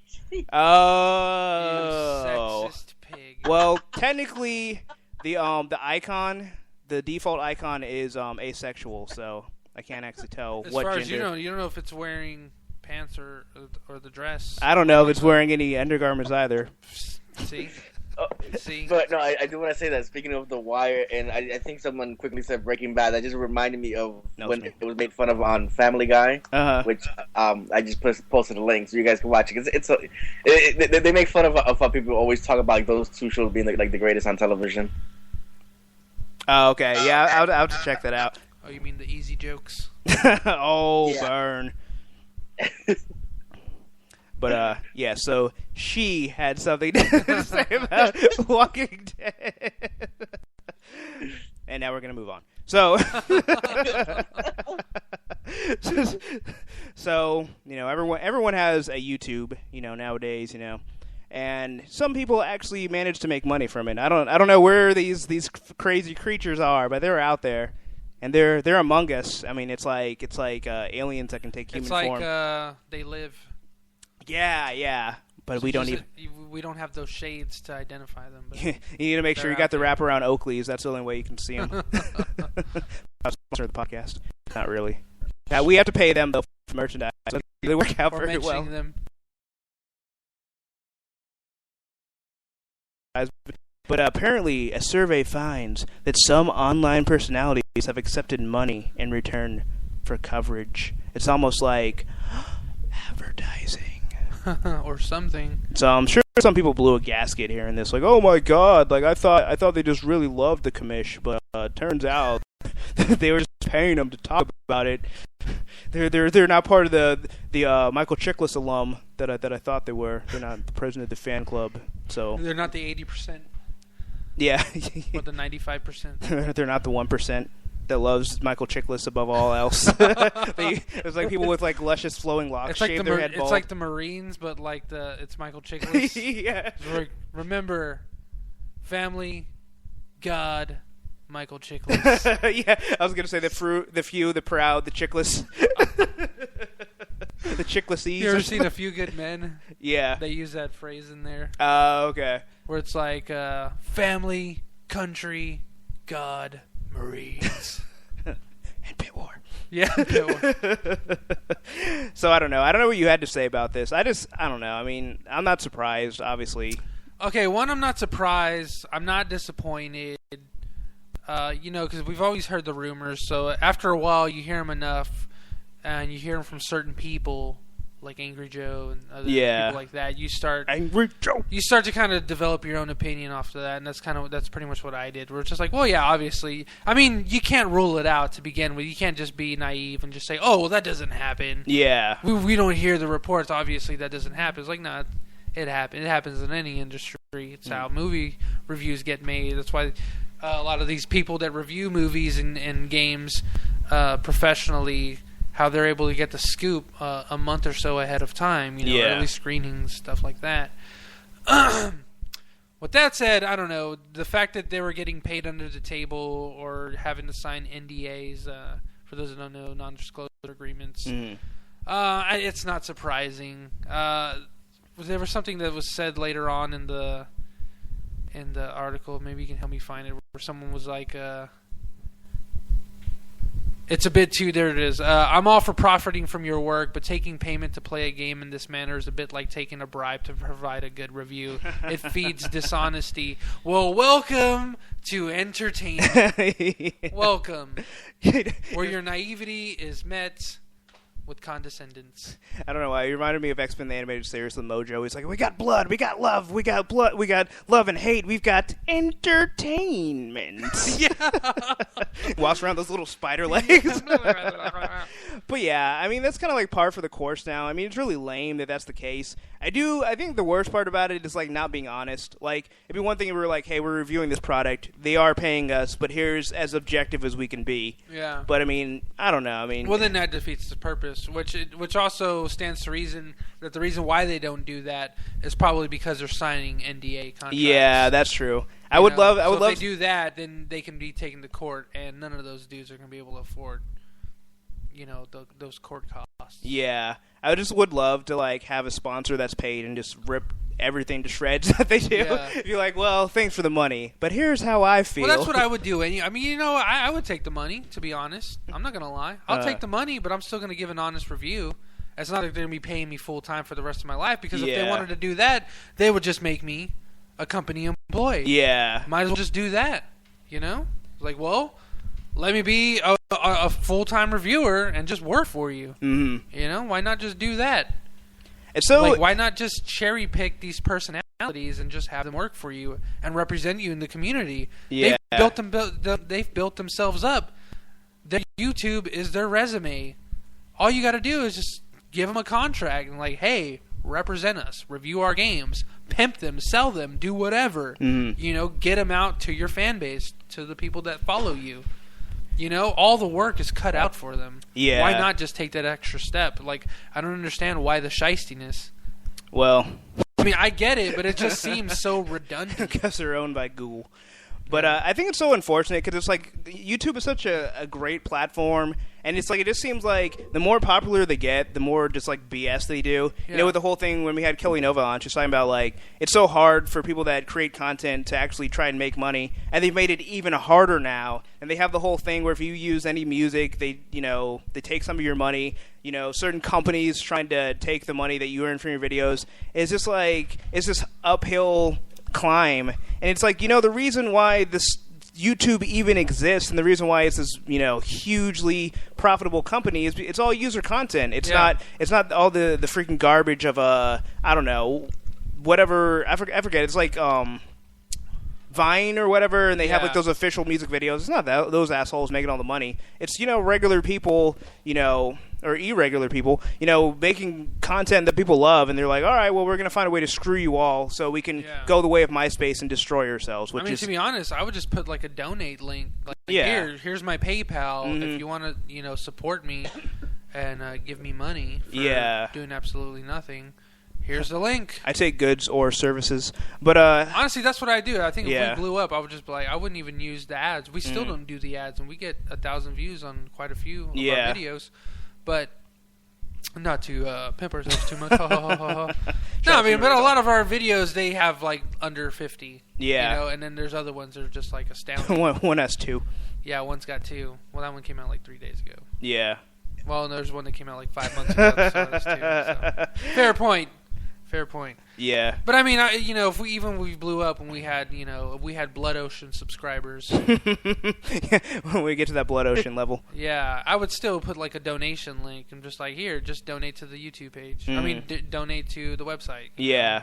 And get a free T-shirt or some shit like that. I don't know. Get a free hug. Give me $50 and get a free T-shirt. Get a free hug, but you have to come get it because I don't have travel fees. Yeah, I would do that. You came to a convention? Yeah.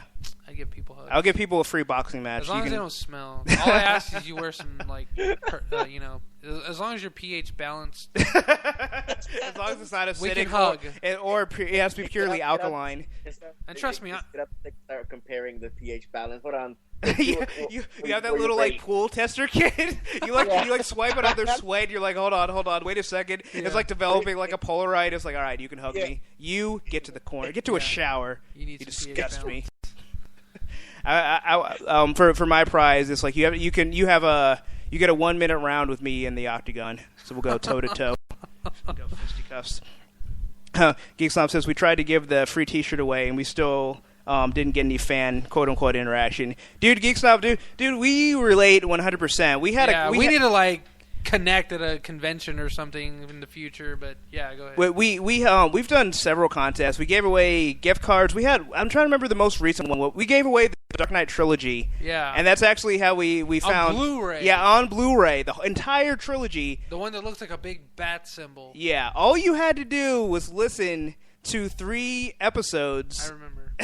and we had one response, like Blood Ocean 07, and now he's an ardent supporter, and we appreciate him so much. So it was worth it in the end. But it was like he won by default because nobody else even submitted. Yeah. We had a passphrase you had to pick to get it. So yeah, we definitely can relate. I mean, at the same time, at least we know it went to somebody that would appreciate it.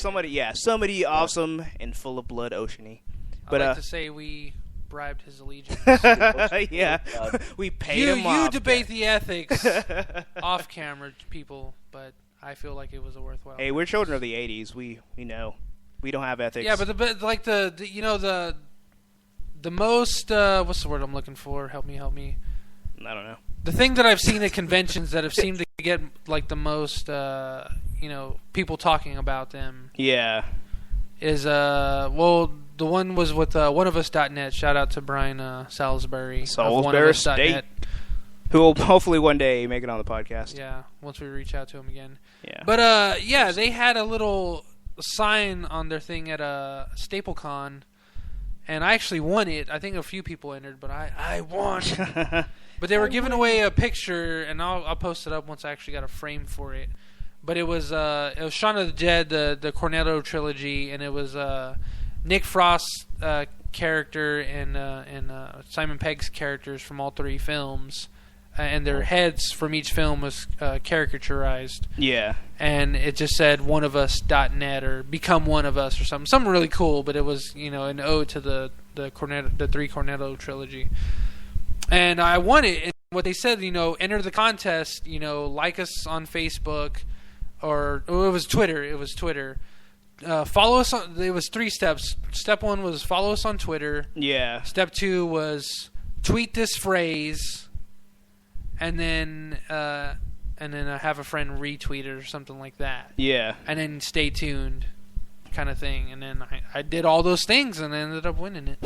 Maybe they had a similar experience like we did, and it's like you're the only one that actually did it. It's like, well, you win. Yeah, it's like, oh, maybe. Yes, I beat out all the competition. They're like, that wasn't even the one I wanted. The one I wanted was I forgot what it was, but it was so dope, and that was the one they were giving away Sunday. Yeah. And I was like, I thought it was this one. Man, I thought that one was so cool. Well, you can covet it from afar. I was conned. Just like the rest of America. But let me see here. Skip a few topics. We're going to go straight into EVO 2014. Everyone's been waiting. Yeah, I know. They've been on pins and needles. Carry. So I didn't see much of EVO. EVO. My seat. Go ahead. I've been on the edge of my seat. Oh, I know. I can see you. Like it's like $20 pays full admission, but you only need the edge. I kind of butchered that a little bit, but yeah. So I mean, we were hyped for like the last 2 EVOs. I didn't really get that excited for this one. I didn't even know it was coming. I just realized it was like past July 4th, and I was like, all right, there should be an EVO or something. And it's like the one time where I can't even remember his name. Justin Wong finally wins is the one where like I didn't see it live. Yeah. Like I pretty much knew, and it was like, this isn't as exciting. Like I would have been so ecstatic because he got so close last year. So for him to pull it off this year, it was fantastic. Yeah, because last year he was like the Cinderella story. Yeah, it was so incredible. Even though it's odd because he's like one of the major players of the game, but I think the thing is like because he was from that old school era, it's like you see like Daigo's pretty much fallen out of favor, and it's like Justin Wong was in that category too, and he's worked his way back up to the top, and I think that's what made it so great. Where it's like at one point he was the undefeated, like nobody beat this dude, and then it's like this whole new crop of players came up, and they're spanking him, and then he's just like, all right, he goes into the hyperbolic time chamber and trains until his thumbs bleed, and he comes back out, and he's just like, now I'm a Super Saiyan. Yeah. And then, busts out his low-tier team and just kicks some ass. So so it was fantastic. That's the only part I really saw. I saw a little bit of Street Fighter 4, but I don't know. It doesn't excite me nearly as much as Marvel. I know Agamemnon feels differently because he's a big fan of Sagat, but I'm a Ryu diehard fan, so Sagat. Ryu all the way. Yeah, I'll put a scar on that fool's chest and take his eye like Dan's dad. So I don't know, but I'm sure you're more hype about that. Yeah, I mean, I was at work for most of the day, so I didn't get to see a whole lot of EVO. I got to see the last few matches of Top 8 and Marvel. Those were pretty incredible. I love watching Marvel, just put it that way. Yeah. And Street Fighter, I'm usually hyped for... I'm only ever hyped for Street Fighter at EVO. Yeah. Some events, other FGC events, sometimes I get hyped for Street Fighter. Not all the time. It just depends who's playing or how it all begins and how I get like roped into it. Like if I see one good match, then everything follows, even if they're like kind of a little bit boring. Like they're still entertaining just because of that previous match. But Marvel's like totally different. Like I just understand a lot more of the mechanics of the game, and it's just very easy on the eyes. Yeah. Put it that way. It's just a beautiful game. It's just like going from watching Marvel to Street Fighter 4. Street Fighter 4 is such an eyesore, and it just, I don't know. It's like, I obviously respect the players that play because I can't do any of that shit. And it's like, it's... Well, that's the thing. I was talking to Beetle last night. He came over for some chili, and we were watching EVO together. Yeah. He was like, well, because he started playing Ultra. Mm-hmm. We all took that vow to never play Street Fighter when it came out. I see him on back in PSN 08. all the time. He's always playing Ultra. Yeah, he's playing Ultra now a lot. And he was like, the mechanics aren't bad. It's a really solid game. Yeah. That way. It's like, it's just, you have to get over the weird looking, like Ken has no neck. And he's got this weird, like... rubber tube running up his arm. Yeah. It just looks really weird. Obviously, it's a vein, but it's just really huge. Like they're pumping like gallons of blood just so he can stay alive. Well, to be fair, Ken is very vain, so. Yeah. But Ryu has this weird, confused look. He doesn't even look Japanese. I don't know. Like that whole game is just. I hate the way character but it's weird. Like he was talking about Akuma. Like Akuma looks like Akuma no matter what game he's in. Yeah, it's like, well, that's Akuma, but like everyone else just looks so weird. And like with the exception of all the female characters in Sagat and Zangief, everyone else looks kind of like similar. They're all just like grossly buff. That's the funny thing because all the female characters are rendered very well. All the male characters just look like... Because the thing that I hate the most about the game is the thought that went behind it. Because the whole thing is like, well, we want to do a Street Fighter to gear it towards American audiences. Mm-hmm. It's like, well, Americans already obviously love it. They're never going to love it like they love Mortal Kombat because you can't rip out, skeletons and stuff. It has a different blend of nostalgia. It doesn't have babalities. Yeah, exactly. Friendship. I mean, it doesn't have that same appeal, that same mass appeal, but it's like hardcore fans love it, and there are plenty. EVO is in America. Obviously, Americans love Street Fighter, and it's just like this take on Street Fighter. It's like, okay, first of all the characters are rendered terrible. All the backgrounds are boring and lame, and and for the new one, they recycled a bunch of cross Tekken maps. Well, they just took out all the Tekken references. That's par for the course for Street Fighter. But like that weird level where Yun is just like sliding boringly, really dull up and down that half pipe. Not even moving. He just looks like... Because heaven is a half pipe. Yeah, that's my school. Just really odd. But yeah, it's just terrible. Kabuki theater level. The worst are the voices. The voice acting is bad. It's just like the voices were fine in Japanese. It's like you can't find. I mean, you could probably get people to do it for free, and they could do better voices than that. Yeah. But I don't know. The whole like setup of the game, it just looks terrible. And it's just like, really, this is what you thought American audiences would go for? Yeah. And this has like pop music. It's like okay, it's like one thing where it's like, okay, obviously I can be self-deprecating being an American, but at the same time, this is a slap in the face. I don't like this shit. You know, what makes you think that this would be more appealing? America love this stuff. Yeah. Well, isn't think that we don't. That this would be more appealing than any other Street Fighter game ever. Like even the EX series, which I didn't care for because I was anti 3D at that time, but it's like I would play that any day, graphics wise. Like at least the characters looked like the characters. And I'm not gonna lie, it was a little bit fun. There at a Cafe 1626 down the road. They had it there. I don't know if you remember, but me and Beetle were playing. I took him out to eat pizza there one time. Yeah, and we were playing. It was like, this game is actually not too bad. I wish we had it when we had a Sega Saturn. Yeah, I played the first one and the third one. The third one actually looked a lot better. Yeah, I think it was the third EX series. Carrie said Street Fighter EX is a great series. I'm sure that it is. It was fun. I played Ken. It was pretty satisfying having him do the Tatsumaki. I'm just a hater. I literally I hated every 3D fighting game until Tekken Tag, And more so, like Soul Calibur finally won me over because it was so beautiful. Yeah. I was like freaking the dude in Last Samurai, just like it's perfect, and then I died on the inside. You know what sold me on Soul Calibur? Ivy.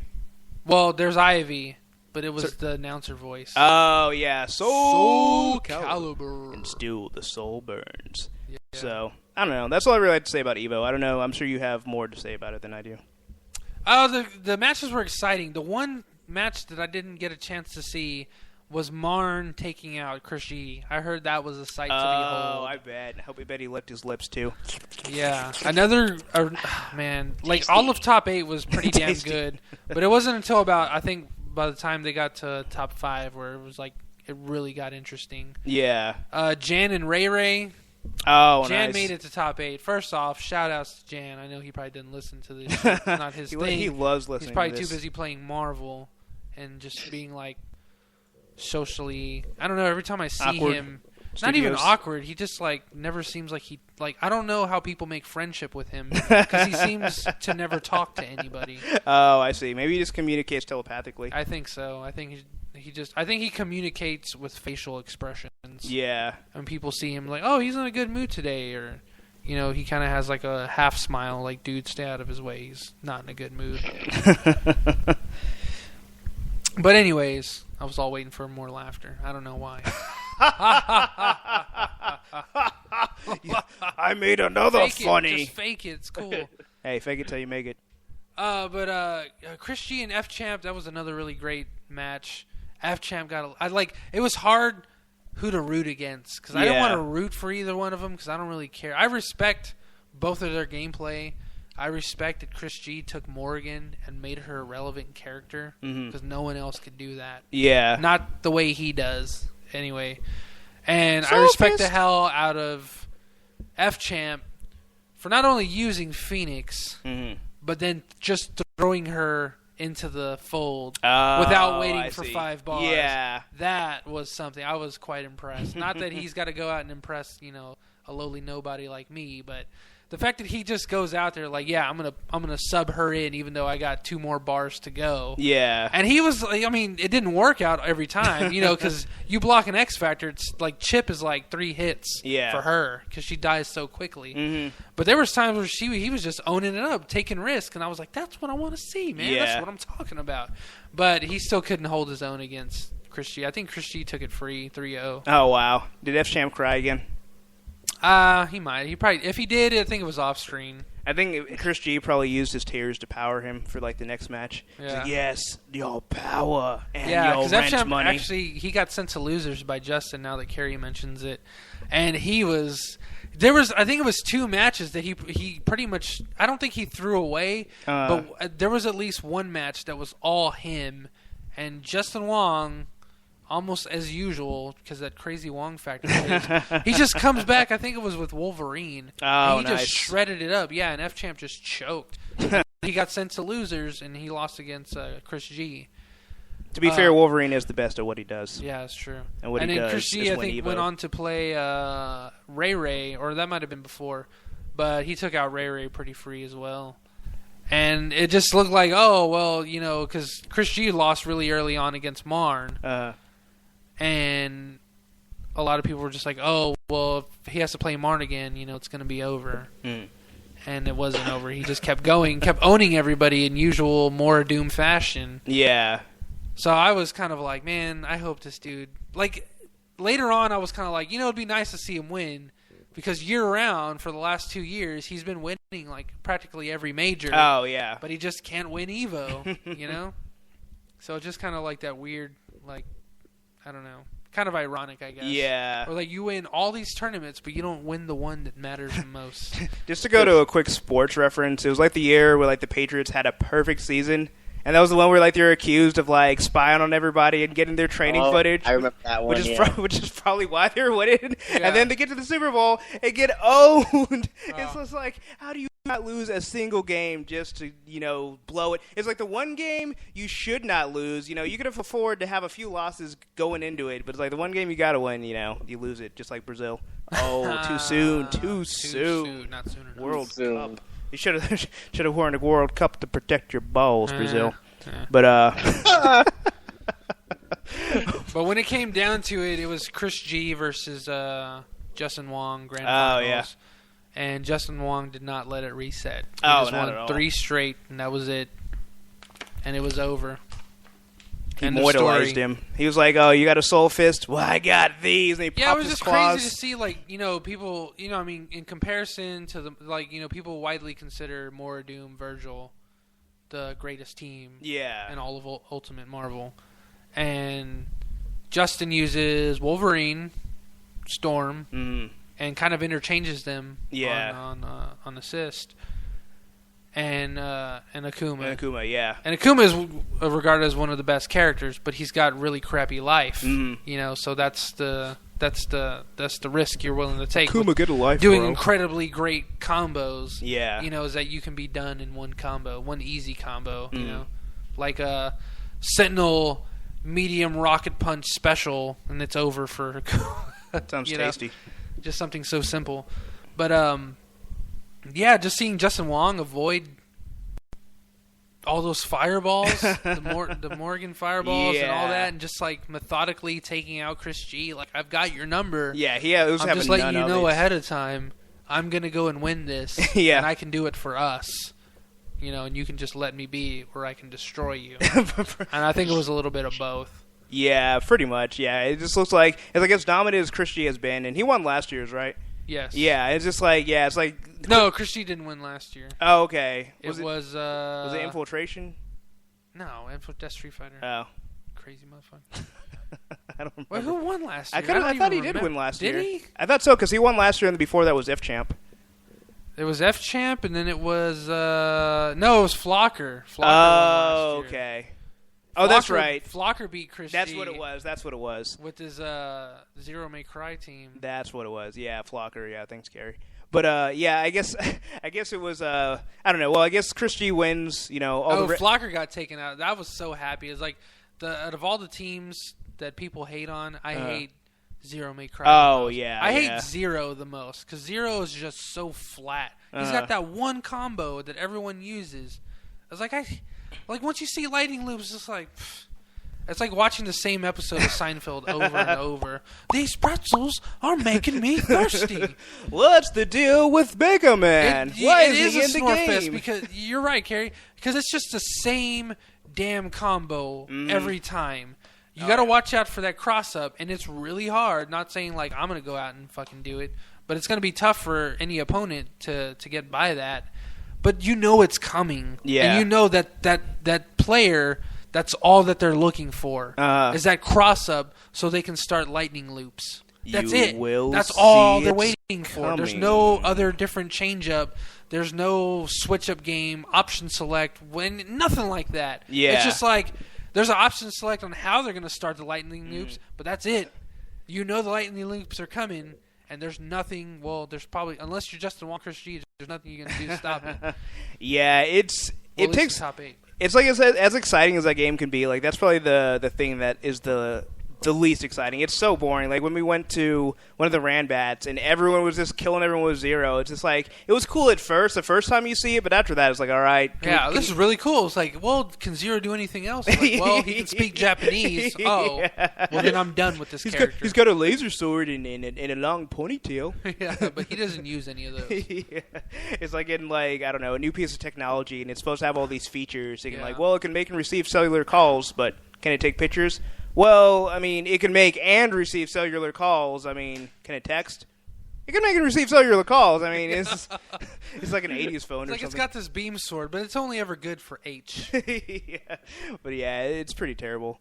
But I just want to say shout-outs to Casey, Sarah Elizabeth Wright. Thank you for joining us. Future WWE Casey. diva. Yeah, exactly. Yeah, the women's champion for WWE.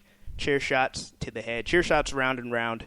Chair shots for everyone. Yeah, all right. Courtesy of Casey, and everyone has concussions afterwards. You get a chair shot. Everybody gets chair shot. Yeah, Casey's the Oprah of chair shots. but yeah. So also, Harada-san came to make a huge announcement for Evo. Yeah, let's just go ahead and skip. Well, there's one thing I want to say. Okay. Ski Sonic. Oh, yeah. Worst, not even worst Marvel comment. Worst commentator ever. The Yeah. only reason why this dude ever gets up on stage to commentate is because he's been with SRK for so long. Oh, I see. He's like a grandfathered in. Like, I got nothing against that dude as a human being. I do. Other than his weird taco shell hat. Look like somebody dumped a taco salad on his head. That's how ugly that hat is. That hat is mad ugly. You have to find a picture and put that in the chat because I can't even imagine what that looks like. I hate him. I hate his commentary, man. It's man. He said, quote, "Wow, these players came to play." Unquote. He's the John Madden of commentary. If you want to win the game, you're going to have to score some points. He said, Hey, "Wow, guys, these swimmers came to swim." yeah, these players came to play today." Hey, these fighters came to fight. I was like, "Well, no shit. They took a fucking plane. Did you know that?" There's another fun fact. Juan Gonzalez batted a 3.45 ERA, or what back ever. I got my baseball term. These bakers came to bike. Yeah. His Are you bakers reading my came to mind? use 'Cause I was flour. literally thinking that. Yeah. Oh, I see a Carrie post. It does What look like a the- taco salad. I told you. I can see while he's doing commentary, he's just taking pieces Someone of dumped a it. taco salad He's taco dipping it in salad cheese and hat eating full it. of black licorice. That looks like some like burrito wrap or something. He just like stretched it out over his head. He's had that thing for like a millennia now. I bet you anything that's That thing's got stank in it from like the 70s. I guarantee you that's a menu item on Taco Bell, Yeah. and that's what Brandon Rolf's been That's a menu- That's what he's been feeding himself with since Superman Returns. That's a menu item from Taco Bell before they got bought by Pepsi. That's the 70% beef right there, and all the proteins from the dreads. 70% beef when it was 90% beef.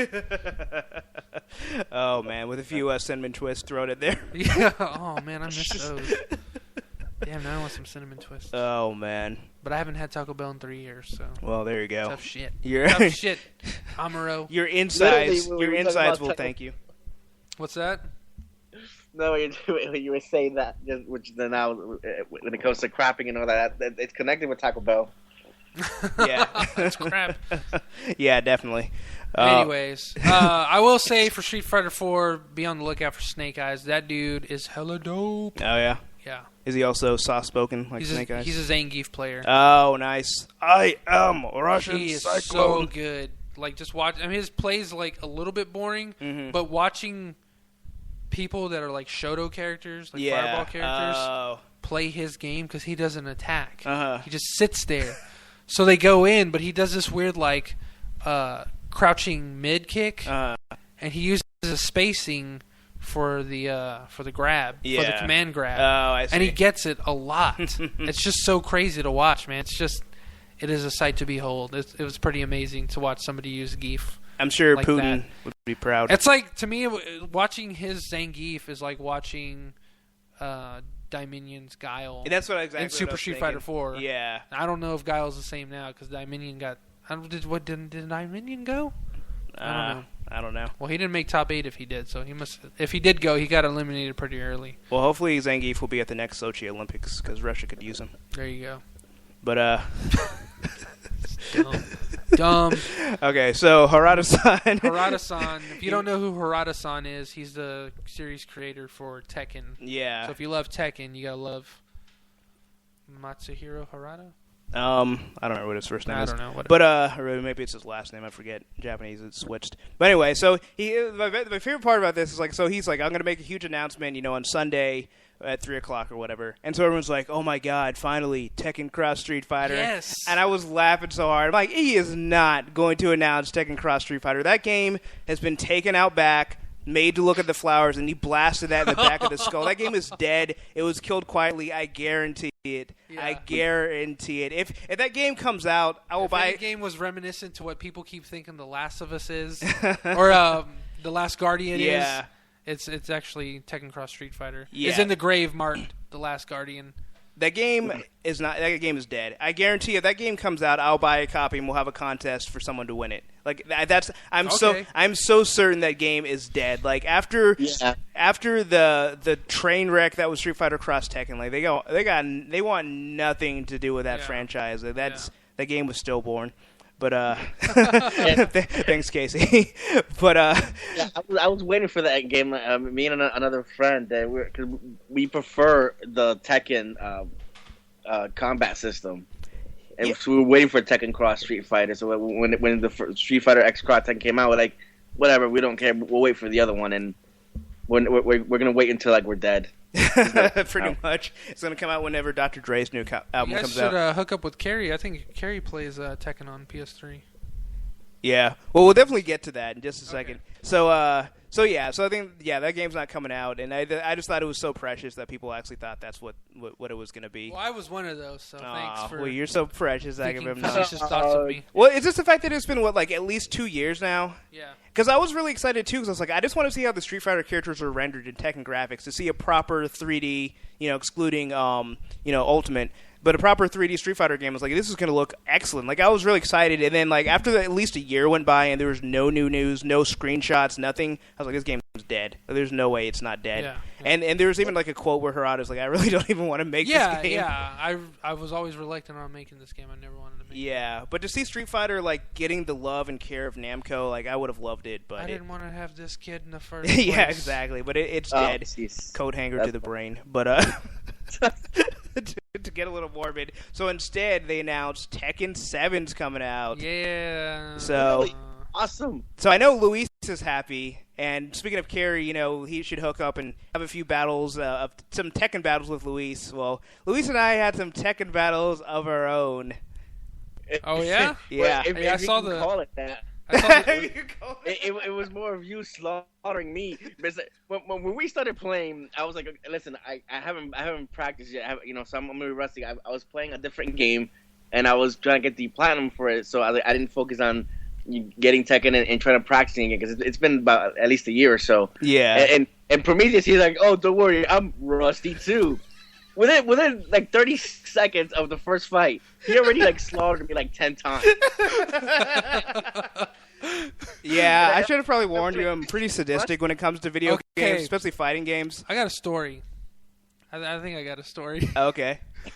When I first started hanging out with the quote-unquote Chump Squad, Chump Squad, it was a ragtag band of dudes that just played fighting games.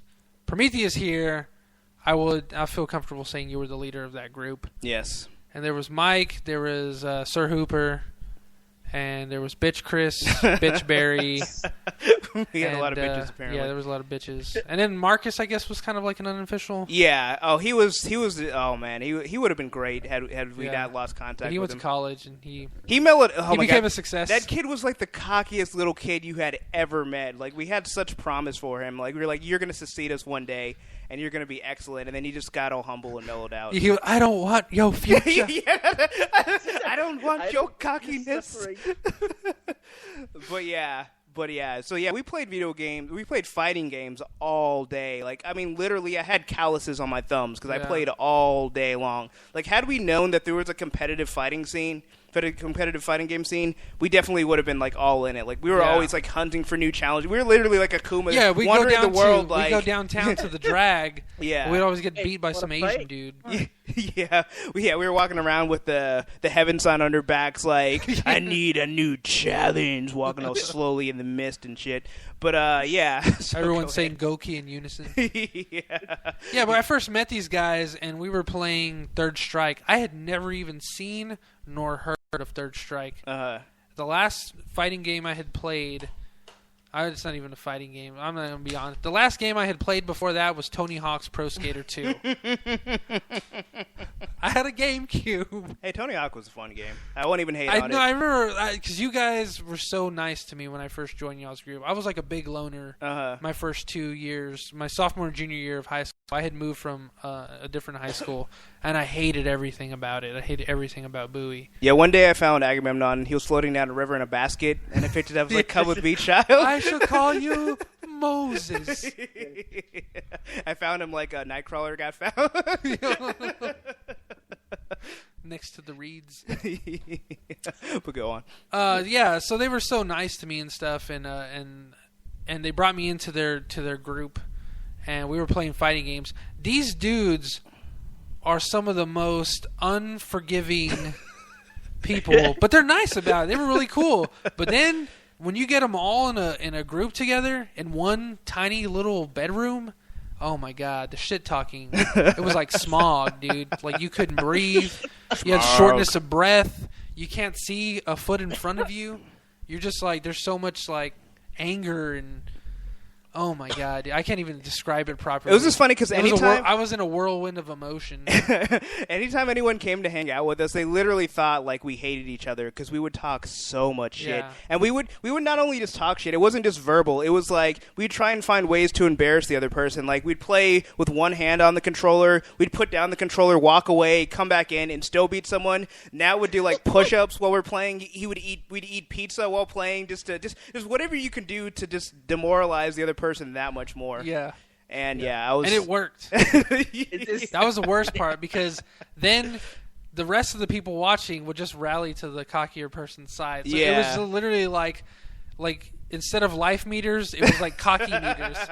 So you won when your meter filled up to the most cockiest it could possibly be. It was like the I can't remember what it was called, the wrestling games that they had for Nintendo 64. Yeah. There was like WCW versus NWO. It's like your spared bar, and then when it gets to Super, you can do your Super move. Yeah. But yeah, you'd have like the whole crowd behind you. So then you have everyone else talking shit while you're already losing. Yeah. So yeah, it was a lion's den definitely. But then when we're out of that environment, it's like, oh hey, you want to go get some pizza? Yeah. You know, yeah. And I had a hard time transitioning. Okay, so the first time I hung out with these guys, we were playing Spawn on Dreamcast. Oh, well, all the games were on again. Dreamcast, but yeah, we were playing Spawn on Dreamcast, and Spawn was like a 4-player, like kind of a hack and slash free roam game. Well, yeah, it was like a 4-player fighting game. Yeah, but it was kind of like a free roam environment. Yeah, it wasn't like Smash Bros. It was like that's you're true. in this level and you're just running around trying to find each other and killing each other. But it was like this weird like bird's eye view angle. Yeah, but it was such a fun game. I won the very first match I ever played. Embarrassingly, I had like 40-something kills. I had almost 50 kills, and the highest person next to me had what's going on? Did we lose Luis? Luis, are you still with us? Did we lose you, buddy? Are you still bubbling over there? What happened? This is like his pulse. It's like the thing on the IV. It's like boop, boop. Uh-oh. Gotta get the defibrillator. Let's get him on. Don't worry. The scene is safe. Are you breathing? Are you breathing? Can you hear me? Help! Help! You call 911. You get the defibrillator. 30 compressions to 2 breaths.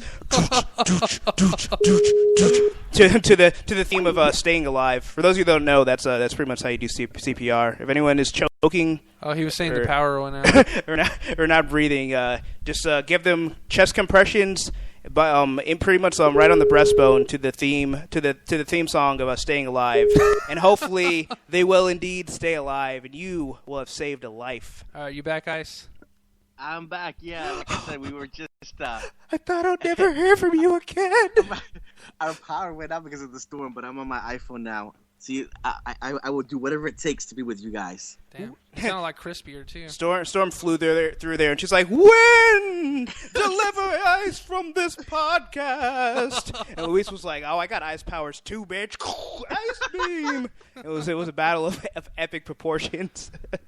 So yeah. Anyways, I won the first match. And I was trying not to geek out. I was trying to play really cool because I wanted them all to think that I was cool, and not just some little like trolling little nerd, which I really was. Like but Mike. I didn't fully know that that's what they were too. So they were like, "Oh man, whatever, bullshit, beginner's luck." I was like, "No man, this is skill. This is skill, bro. This is skill. I'm just naturally good." Next match. Nothing was said that entire time while we were picking characters. The loser with the least amount of kills had to switch. So I think that was Mike. He ended up switching to Nat. Yeah. Nothing was said in this room. The match just started, and I died like 5 times. Everyone ganged up on me. And I died. I had the least amount of kills, and it was over. It was all over. Nothing was said. That's what tripped me out. I was like, these dudes are horrible people on the inside. To quote Scott Hall, don't turn your back on the Wolfpack. Yeah, it's 'cause when Prometheus and I were playing, and it's like every time I came so close.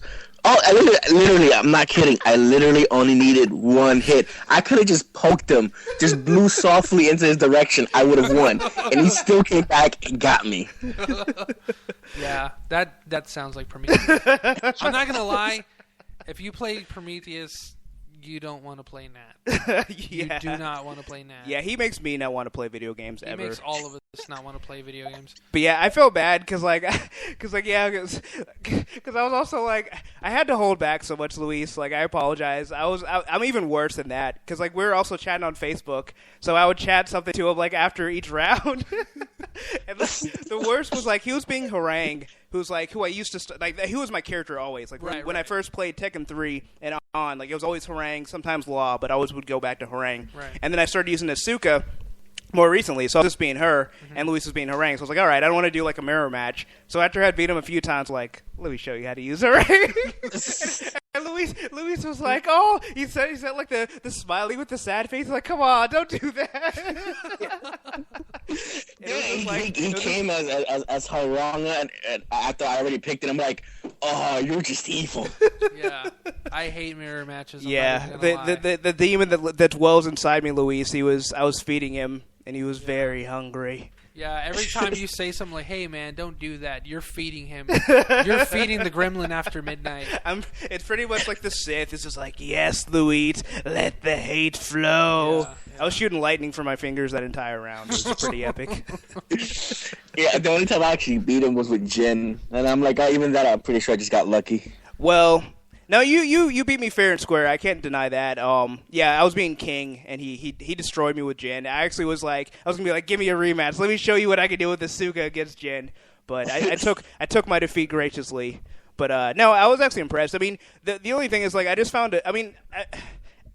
It's hard for people in the chat to know this. Obviously, we're not at the level of like competitive people that would be at Evo. We're no hell pockets. But our friend Sir Hooper, international male model, he is a tough person to play against, and he is the person I always play Tekken against. So I have to find a way to kill him quickly without getting he hits me once I'm dead. It's pretty much like playing Marvel. So I'm killing Luis with tactics that I've honed played against Sir Hooper because that's the only way I can kill him. So Luis is very skilled at this game. But I'm cheap at this game. Like, I'll admit it. Like, because most of the tactics I use, Luis was negating. Like, he was giving me a run for my money. I'm like, I'm not losing. If I have to do the same move over and over again and kill him in the cheapest and remorseless way possible, I will do it. I noticed that, too. I'm like, it's just the same move over and over. Come on. Because there were times where, I think there was one match where you were up like 2-0, and I'm like, all right. I was trying to not be cheap, but now you have to die. There's a few times where I won 2 matches in a row. He hadn't won anything yet. Yeah. And I'm like, okay. And then in the third match, I'm beating him. Like, okay, come on. Hey, just a few more hits. I got this. And he just comes out of nowhere and just lays a smackdown on me. I'm not gonna lie. There was days where he would just do like a low trip over and over. I was like, dude, what the hell are you doing? This takes no skill. And he'd be like, well, if this takes no skill, why am I winning? Cue big grin. Cue the big grin. And that just made me so salty. I was so angry. I was like, screw you, man. Screw you and your stupid Wednesday pizza. His mom would get Wednesday pizza every Wednesday. That low thing, so I kept like jumping up to try to hit him from above, and he still gets me. He still got me. Yeah. Yeah, shout outs to Little Caesars with the Wednesday pizza. That callback. But yeah, I'll give you a hint, Luis, for the next time we play. You got to utilize the low parry, and that's how you stop that. Yeah. But I will still destroy you. I will still devour your soul. But yeah, I'm looking forward to Tekken 7 because then we can continue our matches in whatever the newest incarnation of Tekken ends up being. I'm not gonna lie, I kind of want to get down in some of this lobby room action. Oh, we totally should. I meant to actually record it so we can stream it. So next time, hopefully, we can actually get me, you, and Luis, and Carrie and we can all just have a. And Sir Hooper. And so, no, he is not invited at all. I'm inviting him. No, he's not invited. I'm de-inviting him. I'm de-inviting him. I'm gonna invite him as long as he's got a headset. I want this to be fun. As long as we all get headsets, or we can get on Skype so that I can post this online. As you know, and not even bragging as much as I do with some video games, I actually was besting him when he was being Eddie Gordo with the Suka. So really? That should tell you how cheap I made her. Okay. Yeah. And Eddie is like literally, okay, we'll play Tekken and it's competitive when he uses any other character, but he uses Tiger or Eddie Gordo. Like, I literally just like, I want to play another game right now. I'm not having fun at all. Like, yeah. Because it's like, why am I even here? What am I doing? You know what? Let's just play Candyland. Yeah, basically. Yeah, it's like when the next match is about to load up, I just get Candyland from under the table. Can we play this instead? This doesn't make me want to jump off a 3-story balcony. Because he's impossible, because Eddie Gordo does the capoeira, for those that don't know. So he's constantly in motion. So you can't run in to throw. All you can do is try and counterattack, but he's so quick. And then he'll literally toy with you, like, in-game. Like, when he's doing, like, this upside-down helicopter kick, he'll just start doing, we just started calling it, like, push-ups. Yeah. So he just started doing push-ups to mock you and try to get you to come after him. And then I actually have some gameplay still. Oh, do you? From when he came down a couple. Oh, nice. Like the second or third time from last. But yeah, if you think playing against me is demoralizing, Luis, you don't want to play against Nat. I don't want to play against Nat. I don't even want to, no. So, yeah. But yeah, so look forward to the Tekken Battle Royal presented by Punch in the Walls Reality and the Comic Bubble. There you go. Pop. Oh, and I meant to mention... This is Pop. I meant to mention, Luis, I listened to one of the latest episodes of the Comic Bubble, and I have to say I'm impressed. Your pop has come a long way. Well, thank you very much. You're very welcome. Don't think I haven't noticed. I'm listening. I can't be in the live chat, unfortunately, but I'm there. I'm watching you. I'm like... Every podcast you make, every guest you book. Yeah, I'll be listening to you, downloaded later on. So somewhat in the realm of competitive fighting games, Super Smash Bros. They've added 2 new characters, Lucina and Rob from Fire Emblem. Yeah, this is... I'm going to let Agamemnon take this. I have no idea. I mean, I don't know a whole lot about Fire Emblem, other than Roy and Marth were in Melee. Captain Fire! And then Marth and Ike were in Melee. We're in Brawl. Oh, okay. So now they've got Ike and Marth coming back, and then they had another Ike from character. South Park? Yeah. I want to kick the baby. Kick the baby. So now they added Lucina, who's a female Marth clone, and then this other dude. I forgot his name already. What is it? Oh, Lucina? No, Lucina's a chick. Oh, Robin? Robin. And apparently there's a gender bend version of him. There's also another Fire Emblem character that was hinted in the game, but we don't know if he's an assist trophy or not. But what I'm excited the most for, Captain Falcon. Falcon Punch! Yeah. Confirmed. He's Blood back. Ocean beat you to the Falcon Punch with that one. Damn it, Blood Ocean. Yeah, that's why he's got, what was it, 4,000 subscribers? And we have like 3. Yep. Because he's quick with that Falcon Punch. We have 30... Did I swear we get new ones like every so often, and the number never seems to rise? Yeah. Yeah, that's weird. we're just perpetually we're stuck in Groundhog Day / all you need is kill. We need to learn from Blood Ocean. Yeah, teach us your ways, Mr. Ocean of Blood. But yeah, so I don't know. I mean, I've always was a fan of Smash Bros. I was never very good at it. I just like to throw bombs with Link. Come up, word to your moms. I'm here to drop bombs. It was the same thing you did in Soul Calibur 2. Oh, dude, Soul Calibur. Dude, I love Link. Now, what I did in Soul Calibur 2 was just ring out everybody. Just dash, throw, ring out, bam. And then the jumping downward sword attack. Yeah, Link was fun as hell in Soul Calibur 2. Oh, man. Yeah, when it came to the Smash Brothers game, like I always use I had like my own team basically, which was like Link, Mario, the one for Pit, I think his name was the Angel, and Marth. Yeah, I would own with those guys. Was Marth the one with the cape and the sword, I think? Yeah, with the blue hair. Yes. Oh, okay, yeah. I think Beetle used to use him, whoop up honest with him. But, oh yeah, and I loved how Solid Snake was in there. Like gameplay-wise, I never really got used to him, but I just loved being Snake because I'm such a huge fan of Metal Gear Solid. And he seems to fit, like, not at all with all the other, like, more family-friendly characters. If I remember correctly, it was, oh, man, see, now the name is completely gone. The guy who created the Metal Gear games. Oh, Kojima? Yeah, Kojima asked that as a favor. Oh, that's right. Yeah, and they're like, sure, okay. Yeah, we'll take your he's extremely awesome. popular He's great. character that will increase our sales. We have no problem doing that.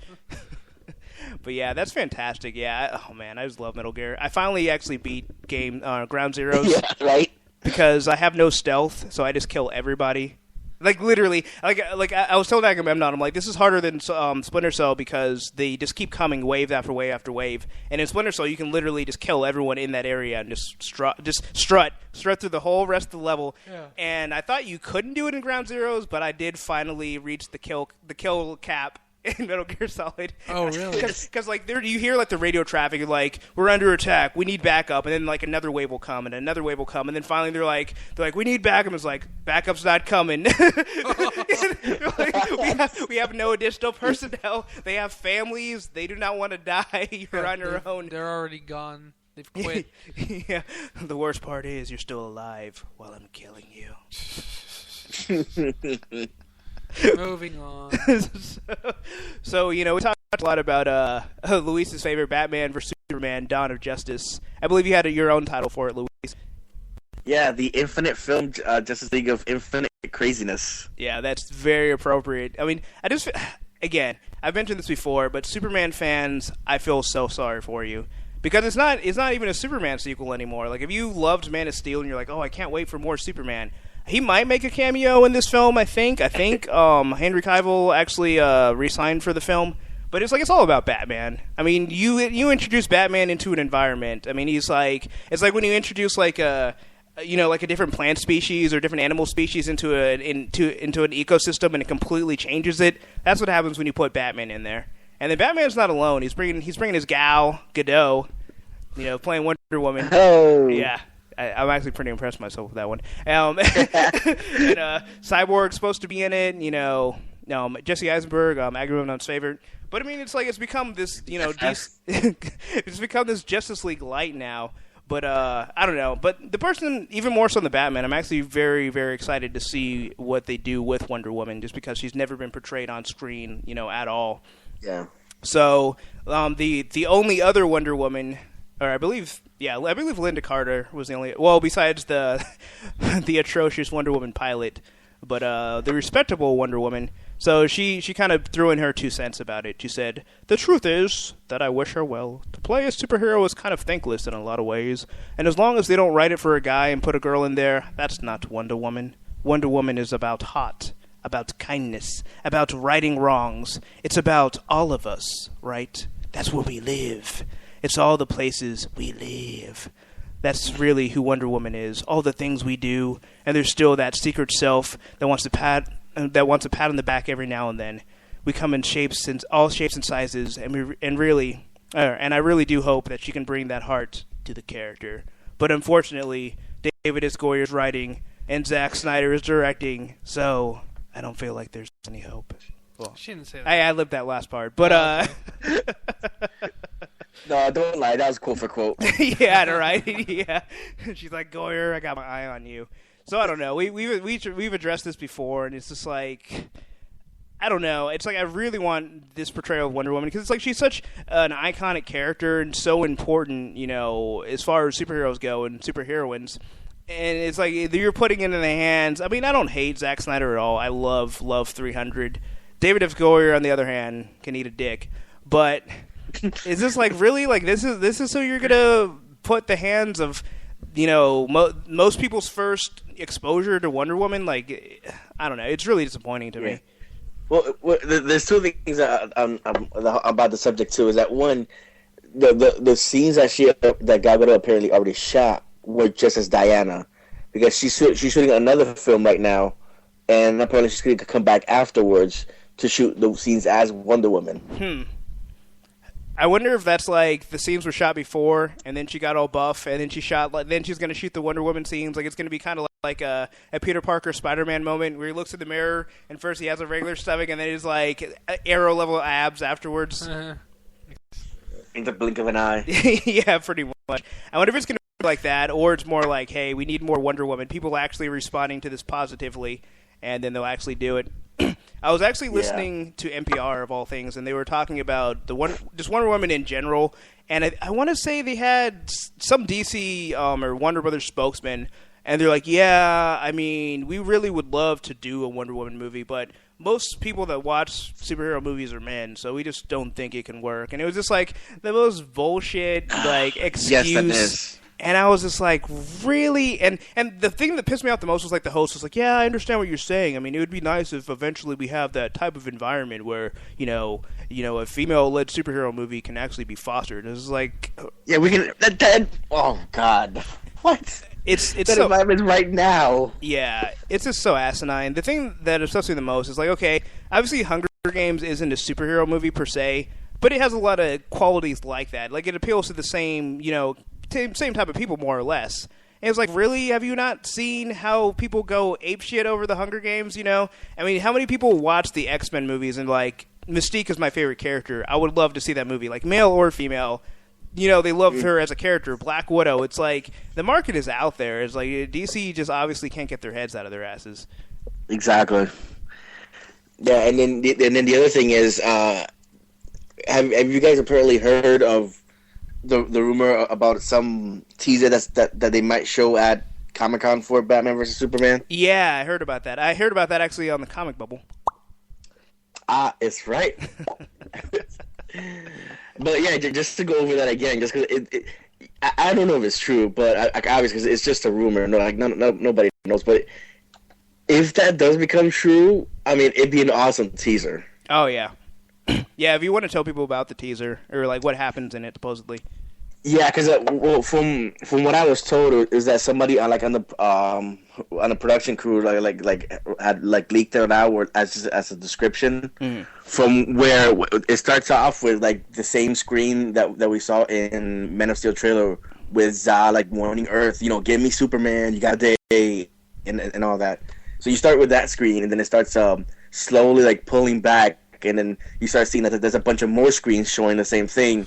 And then as it pulls back further, we see Bruce Wayne standing in his Batman's outfit with the cowl down.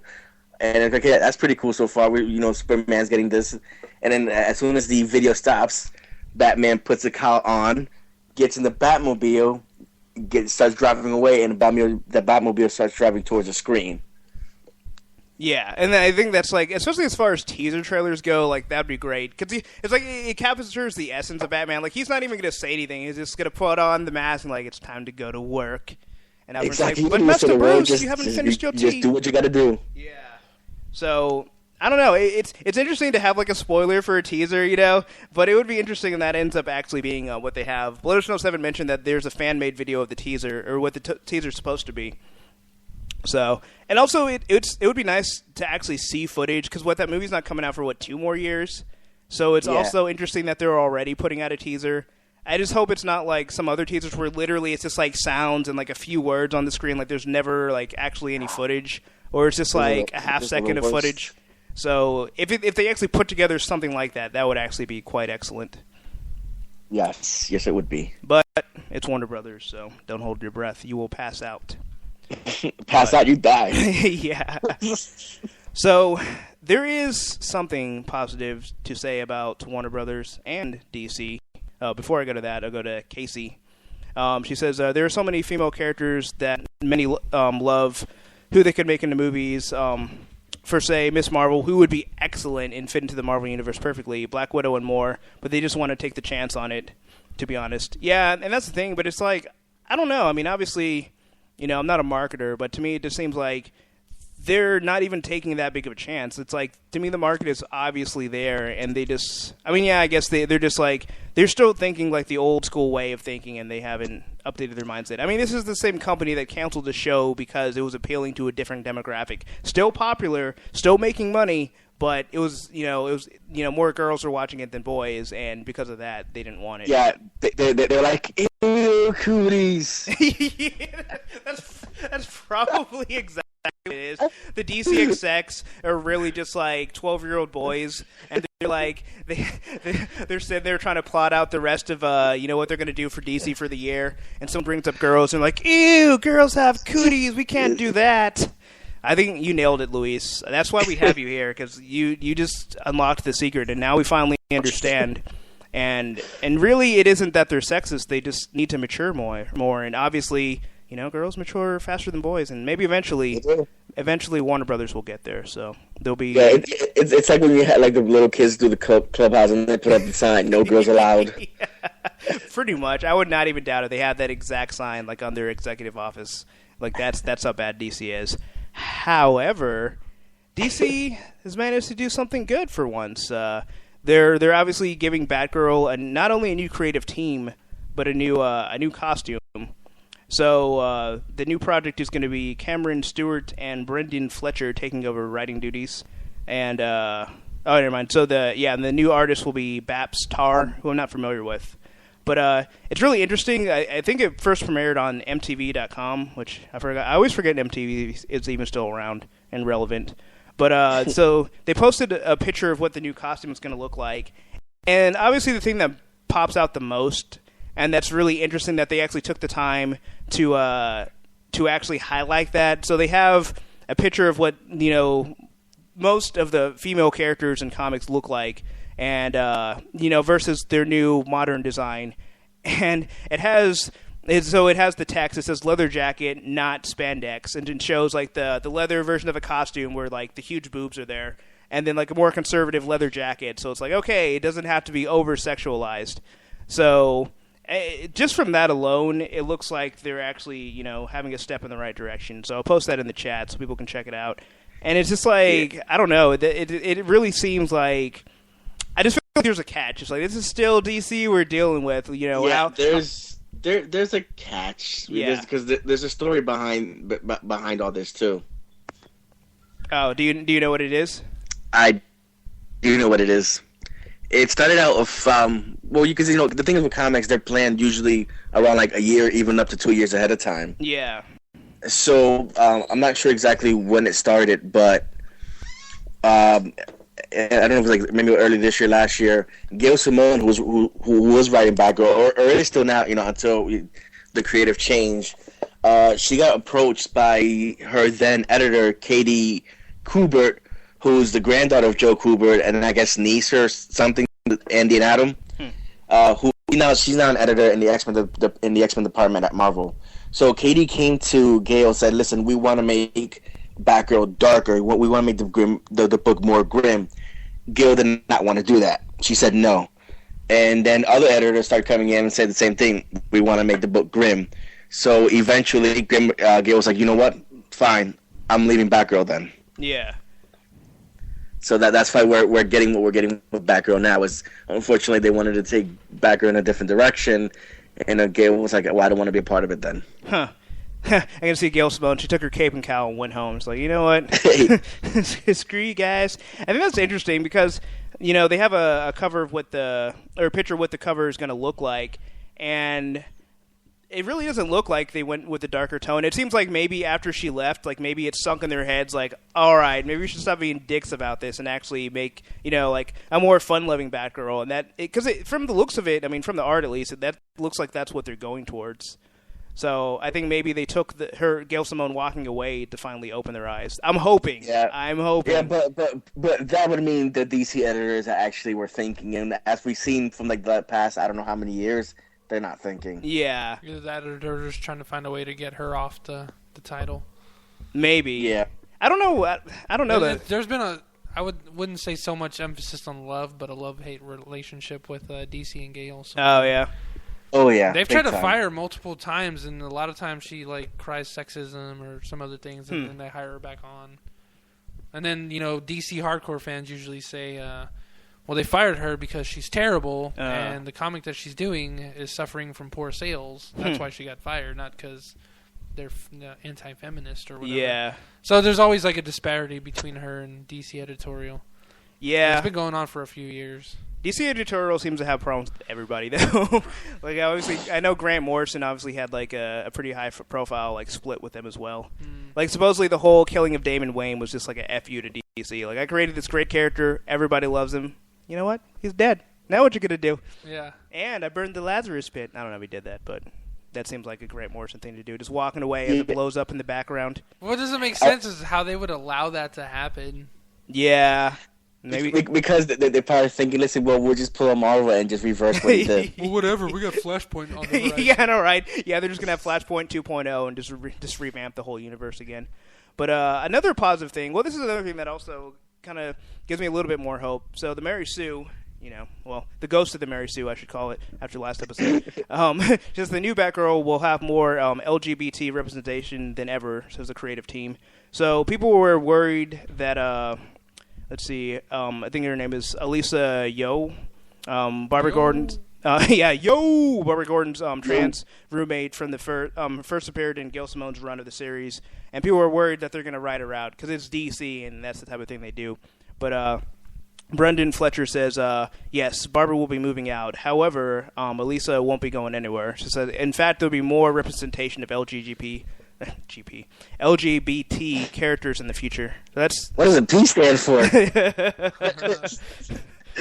Well, that's when you get into other activities, but stands for pretzel.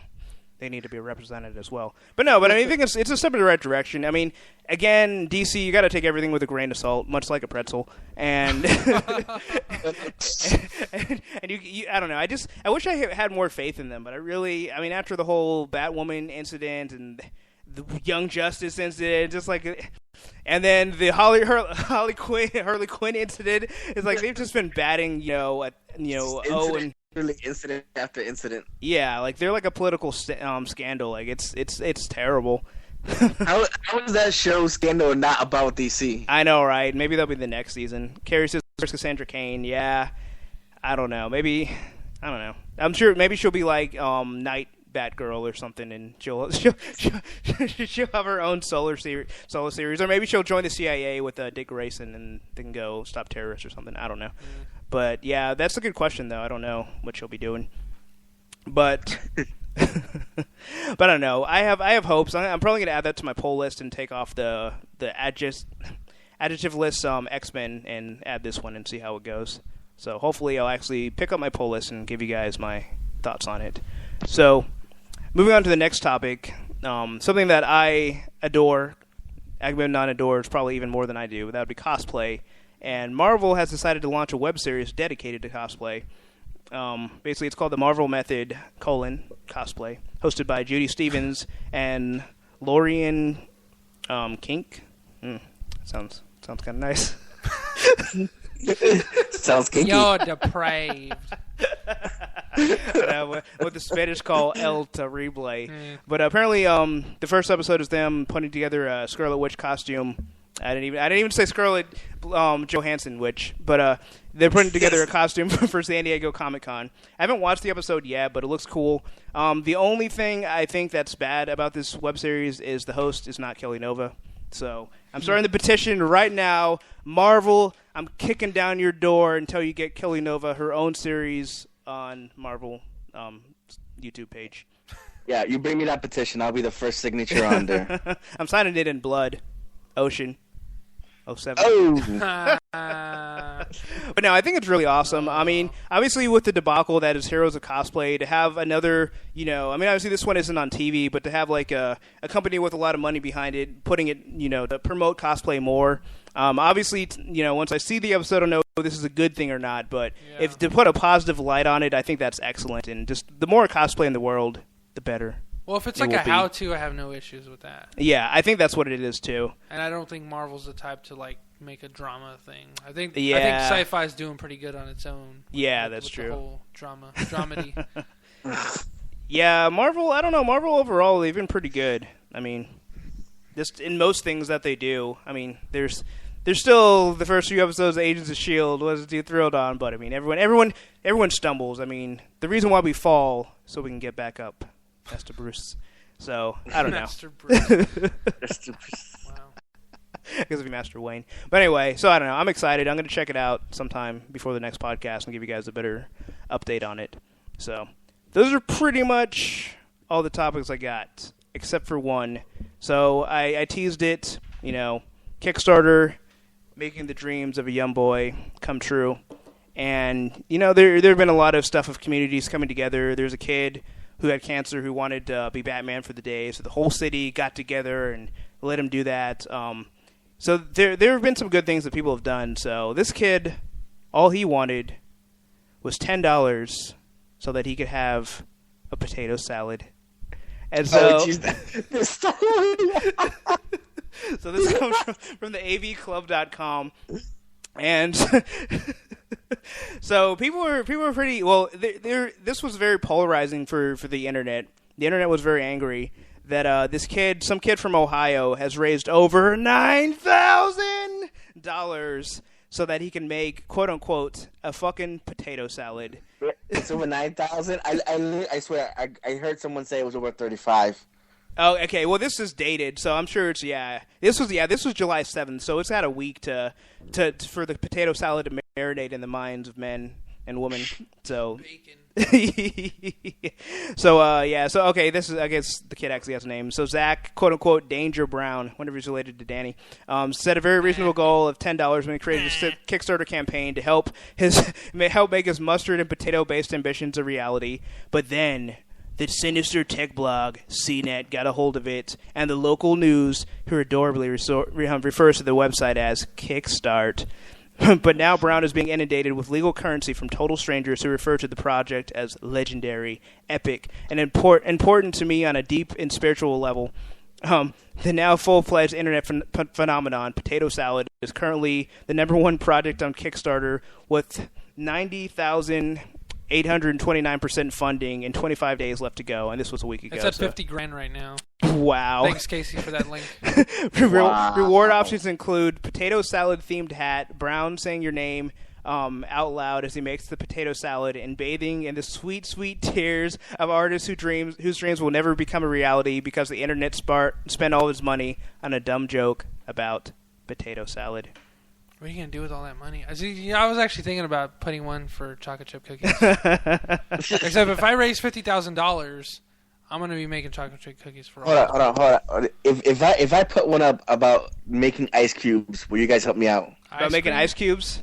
Yeah, I'm just to make ice cubes. Oh, well, we're there, 100%. Yeah. Awesome. You got my quarter.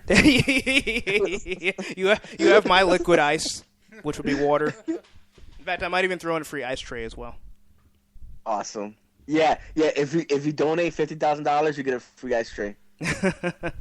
Yeah. You should just have one's a free drawing of the ice that you made. It's just like a cube. But yeah, Melanie says it's just a dilapidated square. It's a 2D version. Is this a puddle? I want the Arizona ice cube. That's just a puddle. Blood Ocean said $50,000 for a potato salad. Yet some indie developers have a way tougher time getting their game funded. I understand where you're coming from. Or at least I think I do, unless you're just making a statement. Mm. But if you're actually angry that that they don't get that, I understand that. Yeah. But the thing is, I think people are just donating because they want to be part of this whole. They feel like it's a big parody. I'm like, yeah. Oh yeah, this is hilarious. I gave $10 to 30 years from now, I gave $10 to some kid that wanted to make potato salad. Isn't the internet crazy? It's going to be like the JFK assassination. It's like, where were you when the kid got $100,000 to make a potato salad? I remember where I was. I was at my computer donating $5 so I could get a potato salad hat. I can't wait to see the X-Men movie when the plies worked in that Magneto tried to save the potato salad. Magneto tried to assassinate the kid with the fork. Some of this. He's like, I wasn't trying to assassinate the kid. I was trying to save him because he was one of us. His mutant gift was to make potato salad. Now he made money out of nothing for potato salad. That was his power, Charles. Now he's in a prison beneath the Pentagon, and we have to break him out. Quicksilver, do your magic. But they'll carry. Lunchtime's over. What was that? They'd be like, "Hurry up, lunchtime's almost over." Yeah, no, right? Yeah. My stomach's growling. Carrie says, for one of the prizes, it should be you get it personally delivered to you if you donate $5,000. So that sounds pretty reasonable. But to your point, Agamemnon, and to your point also, Blood Ocean 07, I can definitely see where you're coming from on both angles. Because on one hand, it's like, yeah, people are being silly and they're going to spend their money on whatever. And it sucks for people that are trying to do legit things. Like, our friend Ben Moody was trying to fund his web series, Bit Parts.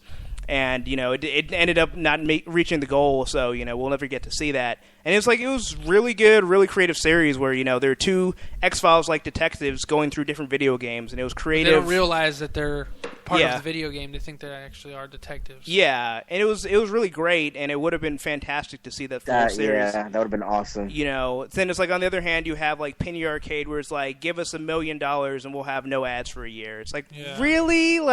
And people gladly paid. So it was one of those things. Obviously, people. I mean, you're voting with your money. I mean, if people feel like that's worth their money, then who am I to say that's stupid? If you're on the outside, of course, you think it's dumb because you're not an active member of that site. But the people that are contributing are like, yeah, that seems like a good goal to work towards. Yeah. Well, this is the thing, because I used to read Penny Arcade all the time, and I still think that's fucking stupid. Really, I mean, it'd be one thing if I mean, I don't know. I mean, because I forgot someone else. There's some actor who was funding his movie as well. And Zach Braff. Yeah, Zach Braff. Garden State 2. Oh, God.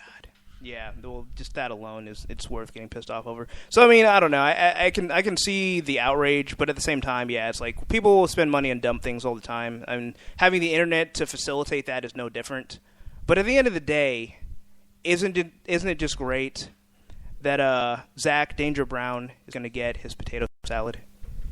And $49,998. Doesn't that make it all worth it? The other thing about it that I just thought about is so a lot of people that don't use Kickstarter might not know, you pledge money, and it obviously it doesn't, you don't actually get it until the very end.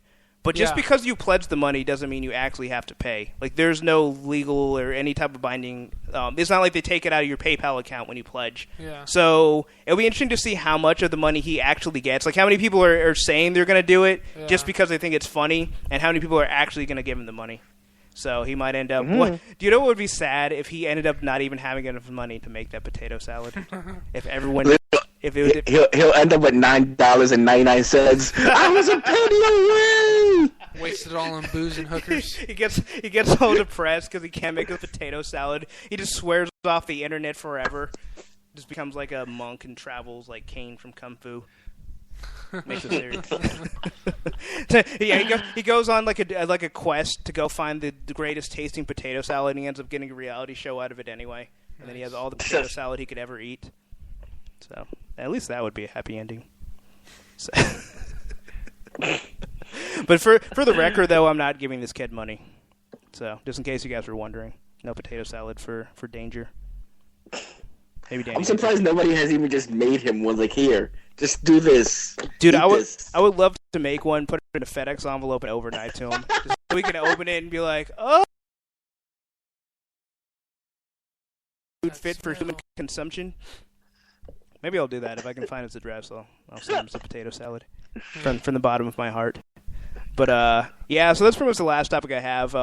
First of all, I'd like to thank the chat, Carrie Figueroa, Blood Ocean 07, Super V, the one of two or emails in the chat, Melanie as well, one of my best friends, and Casey, who was awesome, and what was it now? Geek Snob was here. I believe he left because obviously Nathan Dayspring was here. Yeah, and get Dayspring. Yeah. The fifth Seven's brother was here hanging out, and yeah. So thank you everyone for joining. I think this is one of the most lively, like the most people we've had in the chat in a long time, and a lot of new people as well. So I'm gonna call that the comic bubble effect. And yeah, so I'm just overwhelmed, and it's just so beautiful that you all joined us, and you just made this Prometheus very happy. Like if you could see my monocle, you'd see the heart that's just emanating from it. And of course, our very special guest, Luis, aka Ice of the Comic Bubble. You've been fantastic, and I look forward to seeing you again on PSN as we cross paths in the Tekken battlefield once again. We will. You're like, I'm not scared. You will be. You will be. Thanks. Thanks, Casey. You're also very awesome, as are the rest of the people in the chat. I love you all. And, of course, be sure every Friday to tune in to Comic Bubble at 8 p.m. Central. And check out the podcast, which is now on punchinthewallsreality.com every Monday.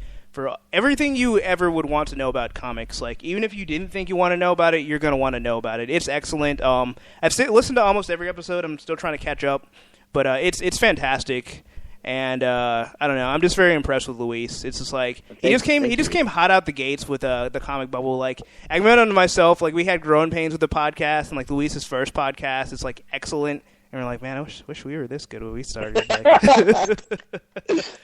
it's almost like you have a kid, and like everything that it took you a while to get good at, like he's already good at. And you're like, you little bastard, you upstaged me. You came for me. I created you. But no, I'm really happy, Luis, on that. You know. So check out the comic bubble. It's awesome. But if you have any parting words to say, I just want to add one last shout out to Danny Danger for getting nominated. Oh yeah. On the Geeky Awards for 2014 Personality nominee. Congratulations. So congratulations to her. Congratulations, Danny Danger of WeirdGirls.com. So, you know she's part of WeirdGirls.com. If you love Kelly Nova, More importantly, she's from Austin. Yeah. She's from Texas, and we got to support. We got to support our Texas. Because everything's bigger in Austin. Yeah. Our geekiness is bigger in Austin. But if you love Kelly Nova, definitely check out Danny Danger. Danny Danger is awesome. She's like, the two of them are just like the tag team duo, in my opinion, of Weird Girls, and they've elevated it. It's just fantastic. Like, Danny Danger's like the Road Warriors. Yeah, Hawk and Animal. What a rush. Dude, that's the next closet cosplay. Dude, Kelly Nova as Hawk and or Animal. Dude, Ace as the other one. Yeah, that'd be awesome. Hawk Okay, Animal. I gotta make right after this podcast is done. I'm sending them a message. But yeah, definitely check out Danny Danger. Check out Blood Ocean 07's YouTube page. If anyone else has anything else going on, we can pimp that as well. I know Casey is soon to be the WWE champion, so check her out, and she'll do a Shooting Star press. Also, and get if you the love 1, 2, Dynasty 3. Warriors and you love Gundam, check out my new web series. Starting out a little slow. I was really tired when I filmed the first one, but the next one's going to be a lot more hype. Hype, son. Hype. Carrie says, if you want to learn more about Gundam, we can do it. Carrie says, Arlen represent. So obviously, if you want to learn about propane and propane accessories, go talk to Carrie, because he turns down for what? But get out of my head. Turn down for what? That was excellent. But yeah, so Luis, if you have anything else you want to say, if you want to tell people about what they can expect for one, what they can expect if they listen to the podcast posted today, and what you have coming up for Friday. Oh yes, the podcast is posted up today. I interviewed a guy I follow on Tumblr who's a fellow X-Men fan. So we literally talked everything X-Men, favorite writers, artists, stories, characters, the works. Nice. And Friday is going to be lots of news. Things I didn't get to last week and things I'm still going to get to this week. So it's lots of news coming in this week, from Batgirl to Marvel, DC, and a lot of things. So it's going to be very, very interesting. Excellent. Yeah, I'm definitely going to have to listen to that one, because obviously, I love the X-Men. And I love the title of it, To Me, my comic bubblers. So obviously the callback. Yeah, I'm pretty proud of myself for that one. To give a little preview, I told a story about Walt Simonson, who worked on X Factor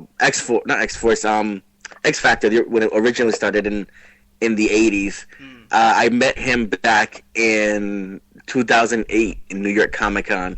And I was telling the story of how funny it was, because I can't remember if I was looking for a panel or what. I was looking for something, and I ended up in some lower level, like near the bathrooms. I can't remember how I got there. And I just noticed Walt Simonson walk in. And I was like, oh my God, that's Walt I have to take a picture. But obviously I'm not going to walk in and bother the guy while he's going to take a piss. so I waited for him to come out, and I asked him, can I take a picture with you? And he just smiled and said, hey, sure. So I just feel like that's like my groupie type story, where I almost like followed somebody into the bathroom just to get like an autograph or picture. But I did the courtesy thing. I waited outside until after they were finished with their business. Not during. You know what would have been hilarious to do? Like, when they have like those, they're pretty much like waiters, like bathroom waiters, and they sit there with like the mints and the towel. You should have waited there, like, towel, sir? And then they're like, autograph, sir? yeah. Will you sign my paper towel that I just pulled out?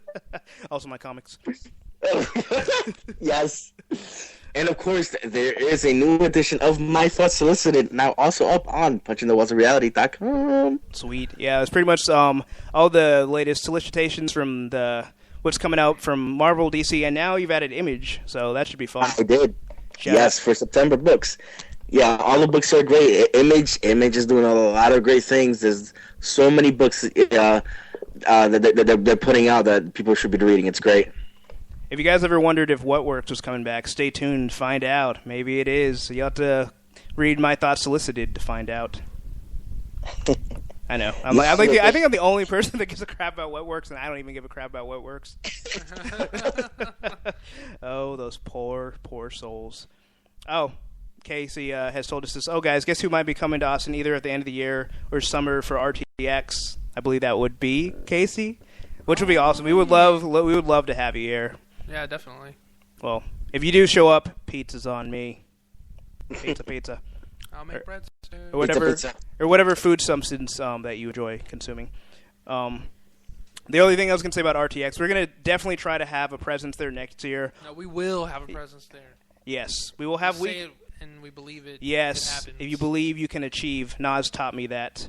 Will it be a panel, or is it just you guys at the convention? I would love to have a panel. If we can get this solidified by the beginning of next year, I would love to have a panel.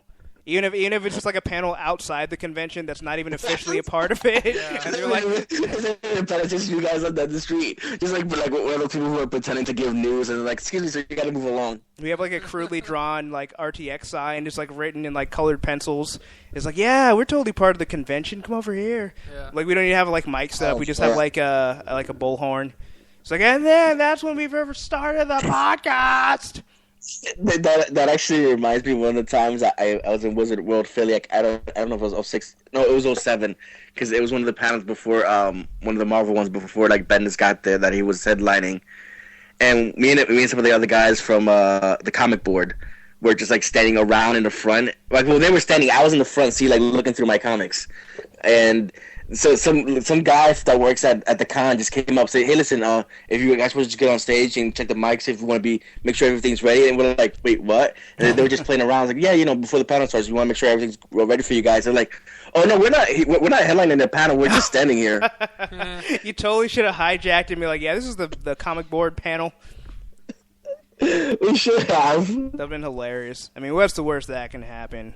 They just pelt you with comic books. They just start throwing all the copies of like What Works at you. It's like, no, this is a fate worse than death. But no, that's fantastic. I don't know. We definitely have to hit up a con together, Luis, sometime when we can make the same con. Yes, we definitely do. And hey, even if you guys actually do ever in the future, obviously have a panel, then I'm going to be there. Oh yeah, definitely. Yeah, you're an OG of Pit War now, so you definitely got to be there. We got to roll deep. But Blood Ocean says he'll be at PAX South as anyone else is going. In case he says she'll be visiting her BFF, Kelly Nova of WeirdGirls.com. She said so she'll definitely hit us up. So we appreciate that. Just one more thing. Carrie was asking Luis if he reads Rat Queens. And I believe you had discussed it with Agamemnon when he was on. Yeah, I had to catch up. I haven't. I literally read so many comics that some of them it takes me a while to get caught up with. So I have to catch up on Rat Queens. It's great. Yeah, when Jay and I were talking about it and I checked it out, it's a great series. I just imagine that you don't even have a floor, Luis. It's just everything is comics, and you just have little spaces for you to walk. I don't have a bed. I stack up comics, put a blanket over it, and sleep on top.